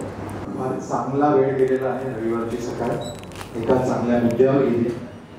12:30 वाजले आहेत, आपण कार्यक्रम संपवतो. फक्त मला कन्क्लूड करताना एवढं मला सांगायचं आहे की आज डॉक्टर मधूंनी आपल्याला ज्या ज्या गोष्टींवरती इतिहासामध्ये ज्या ज्या पॉइंटवर त्यांनी बोट ठेवलं ते आपल्याला खूप विचार करायला लागतो.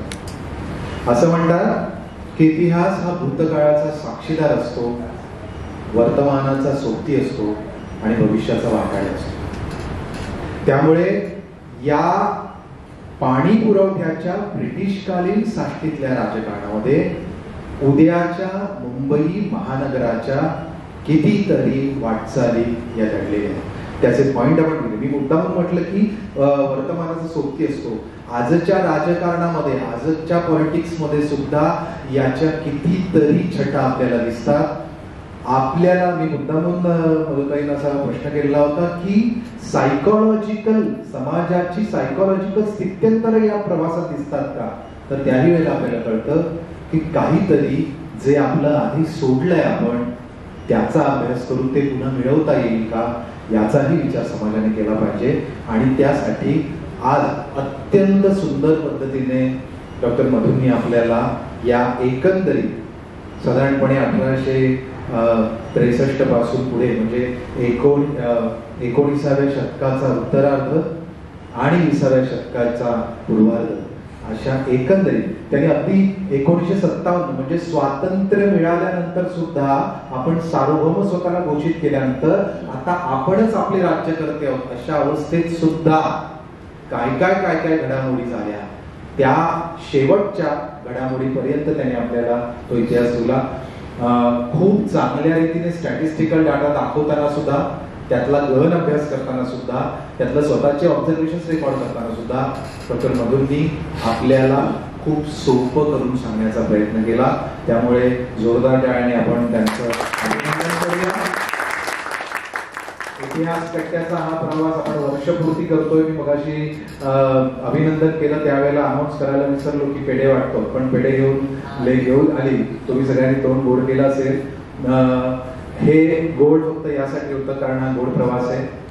तुम्हाला वर्षपूर्तीनंतर लगेच असं म्हणाल की पुढचं काय, तर साष्टीचा पर्व आपण काही अजून एक 5-6 जवळजवळ महिने असे जाईल आणि त्यानंतर आपण सुरू करणार आहोत मराठ्यांचा इतिहास. आणि ते प्रदीर्घ पर्व चालणार आहे ज्याच्यावरती महाराष्ट्रातले अनेक नामवंत इतिहास अभ्यासक आपण साष्टीवर इतिहास कट्ट्यावर आपण आणू. हा प्रवास खूप मोठा आहे, याचे आयाम खूप मोठे आहेत. इतिहास कट्ट्यातून आपल्याला अजून अनेक ऍक्टिव्हिटी करायच्या आहेत. त्या सगळ्यासाठी संकल्प वर्षपूर्तीला आपण सोडूया. मी आभार प्रदर्शनासाठी ललितला विनंती करतो. सभासदांसाठी आवाहन आहे, तुम्ही स्वतः सभासदांचे फॉर्म आणि ते फॉर्म भरून द्या, त्याच्या वर्गण्या द्या. तुमचे जे मित्रमंडळी आहेत जे या कार्याशी जोडले जाऊ शकतात त्यांच्यापर्यंत तुम्ही असंख्य मुखाने पोहोचा. आपल्याला एक चांगला मोठा असा रामसेतू बांधायचा आहे, त्याच्यासाठी प्रत्येक खालीचा वाटा महत्वाचा आहे. आज फॉर्म घेऊन गेला, नंतर भरून दिले आरामात तरी चालेल. तुझ्या कुलकर्णींकडनं तुम्ही करून घेऊ शकता. खरं तर कट्ट्यावर आपण अनौपचारिकच येतो, गप्पा पण आपल्या अनौपचारिक असतात, पण विषय अभ्यासाचे असतात. त्यामुळे फॉर्म आणि जी औपचारिकता आहे ती आपण पाठीमागे संपवूया. 12वं पुष्प होतं, थोडं स्ट्रेस होता सुरुवातीला की अरे होईल की नाही, म्हणजे लोकांना आवडेल की नाही. पण धन्यवाद मधुताई, म्हणजे अकॅडमिक कार्यक्रम असून पण आम्हाला गप्पा मारताना खूप कंटेंट म्हणून आणि मजा वाटली. म्हणजे खूप कट्ट्यासारखे होतं, नॉर्मल आपण जे चहा घेताना तसं वाटतं. आणि इतिहासात जसं रविदादा म्हणाले वाटाडे असतात, तर पुढचे खूप काही नाही. कारण आपण सगळे बऱ्याचशा दुर्मिळच्या संस्थांमध्ये किंवा आपापल्या कार्यक्षेत्रात असतो की बऱ्याच संघटनांमध्ये काम करतो आणि कुठून काहीतरी येत असतं की हे करूया ते करूया, ते त्यावेळेस शक्य नसतं. पण माझं एक गमत सांगतो की कानेरीचं आणि पवईचं सांगितलं, 3-4 ठिकाणी मॅरेथॉन धावतात आणि आम्ही तिथे जातो, जरा कधी आयर्लंडला जातो, कधी धावायला जातो. तर बऱ्याच वेळा तिथली इकॉलॉजी, तिथलं नैसर्गिक वातावरण बघून लोक म्हणतात तरी इथे काहीतरी केलं पाहिजे. मग एक ग्रुप आला तर म्हणतात आम्ही ना की नॅशनल पार्कचा जो सध्या तिथे नदीसारखं वाहतं आणि ते बनणार आहे, आणि इसका ना 5 फूट हाईट वाढत येते, फिर ना पूरा नॅशनल पार्कवर ना और 5-6 महिने पाणी मिळेल.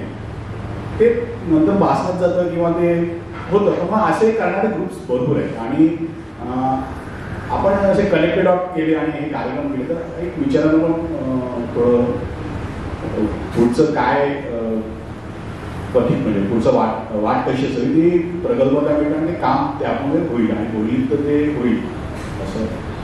दुसरं एक थोडं लांब होते, पण ही सिरीज म्हणजे हे पर्व सुरू करण्याच्या आधी पण इतिहास संकलन समितीतर्फे काही कार्यक्रम केले गेले होते. तर आपली जी अपेक्स बॉडी इतिहास संकलन योजना, भारतीय इतिहास संकलन योजना नवी दिल्लीला, त्यांच्यातर्फे एक प्रोजेक्ट होता की सरस्वती नदीचं पुनर्या, म्हणजे सरस्वती नदी ही वेदांमधली आहे की आता सध्या लुप्त आहे असं सगळं म्हणतात. पण त्याविषयी सायंटिस्ट इव्हन नासा आणि यांचे वैज्ञानिक आणि त्याच्यावर मोठं काम झालं त्या संस्थेकडून.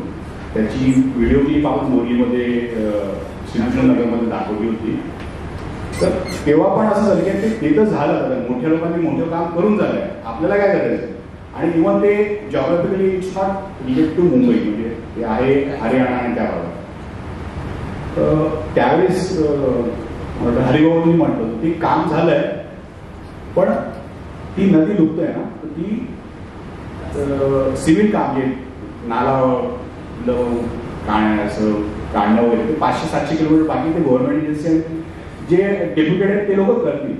तुम्हाला काय करायचं की प्रत्येक ठिकाणी असं काही आहे की इतिहासातून उकळून काढायचं आहे आणि ही जी संसाधनं आपली होती की तुम्हाला परत जसं पुनर्वरण तसं ते करायचंय की ते येणाऱ्या पिढ्यांना कामाला, म्हणजे सरस्वती पण आपण जागृत करू शकतो, आपण इथे बैसलची नदी म्हणून जागृत करू शकतो, असं बरंच काम करत आहे. तर त्यासाठी ह्या गप्पा ह्या जरी अनौपचारिक असल्या तरी आपल्याला फायदेशीर ठरतील. पुढच्या महिन्यातल्या याच्यात जरा बऱ्यापैकी भेटूया, अनेकांना फोन करूया, बरोबर घेऊया मित्रांना. आपल्या या परवाचे प्रायोजक आहेत जनसेवा केंद्र, त्यांचे आभार, कारण हे सगळं एवढं लांब 1 वर्ष घडत आहे, त्याच्यामागे एक आर्थिक पाठिंबा पण आहे. तर जनसेवा केंद्राचे भरपूर आभार. मधुताई आल्या औपचारिक आभार म्हणजे मानले पाहिजे, पण खरंच जसं रविदादा म्हणाले अजून एक एपिसोड झाला पाहिजे.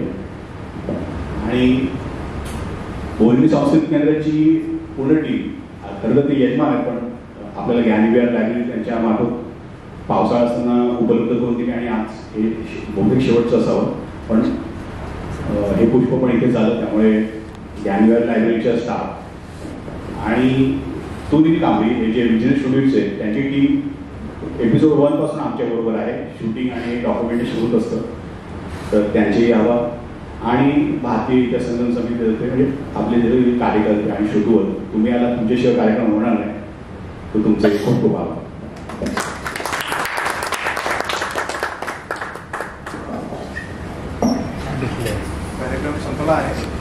कार्यक्रम संपला आहे. भेटूया पुढच्या इतिहास कट्ट्यावरती. फक्त या स्थळ बदललेलं आहे, पुन्हा आपण जातो वनविहार उद्यान मध्ये, त्यामुळे वनविहार उद्यान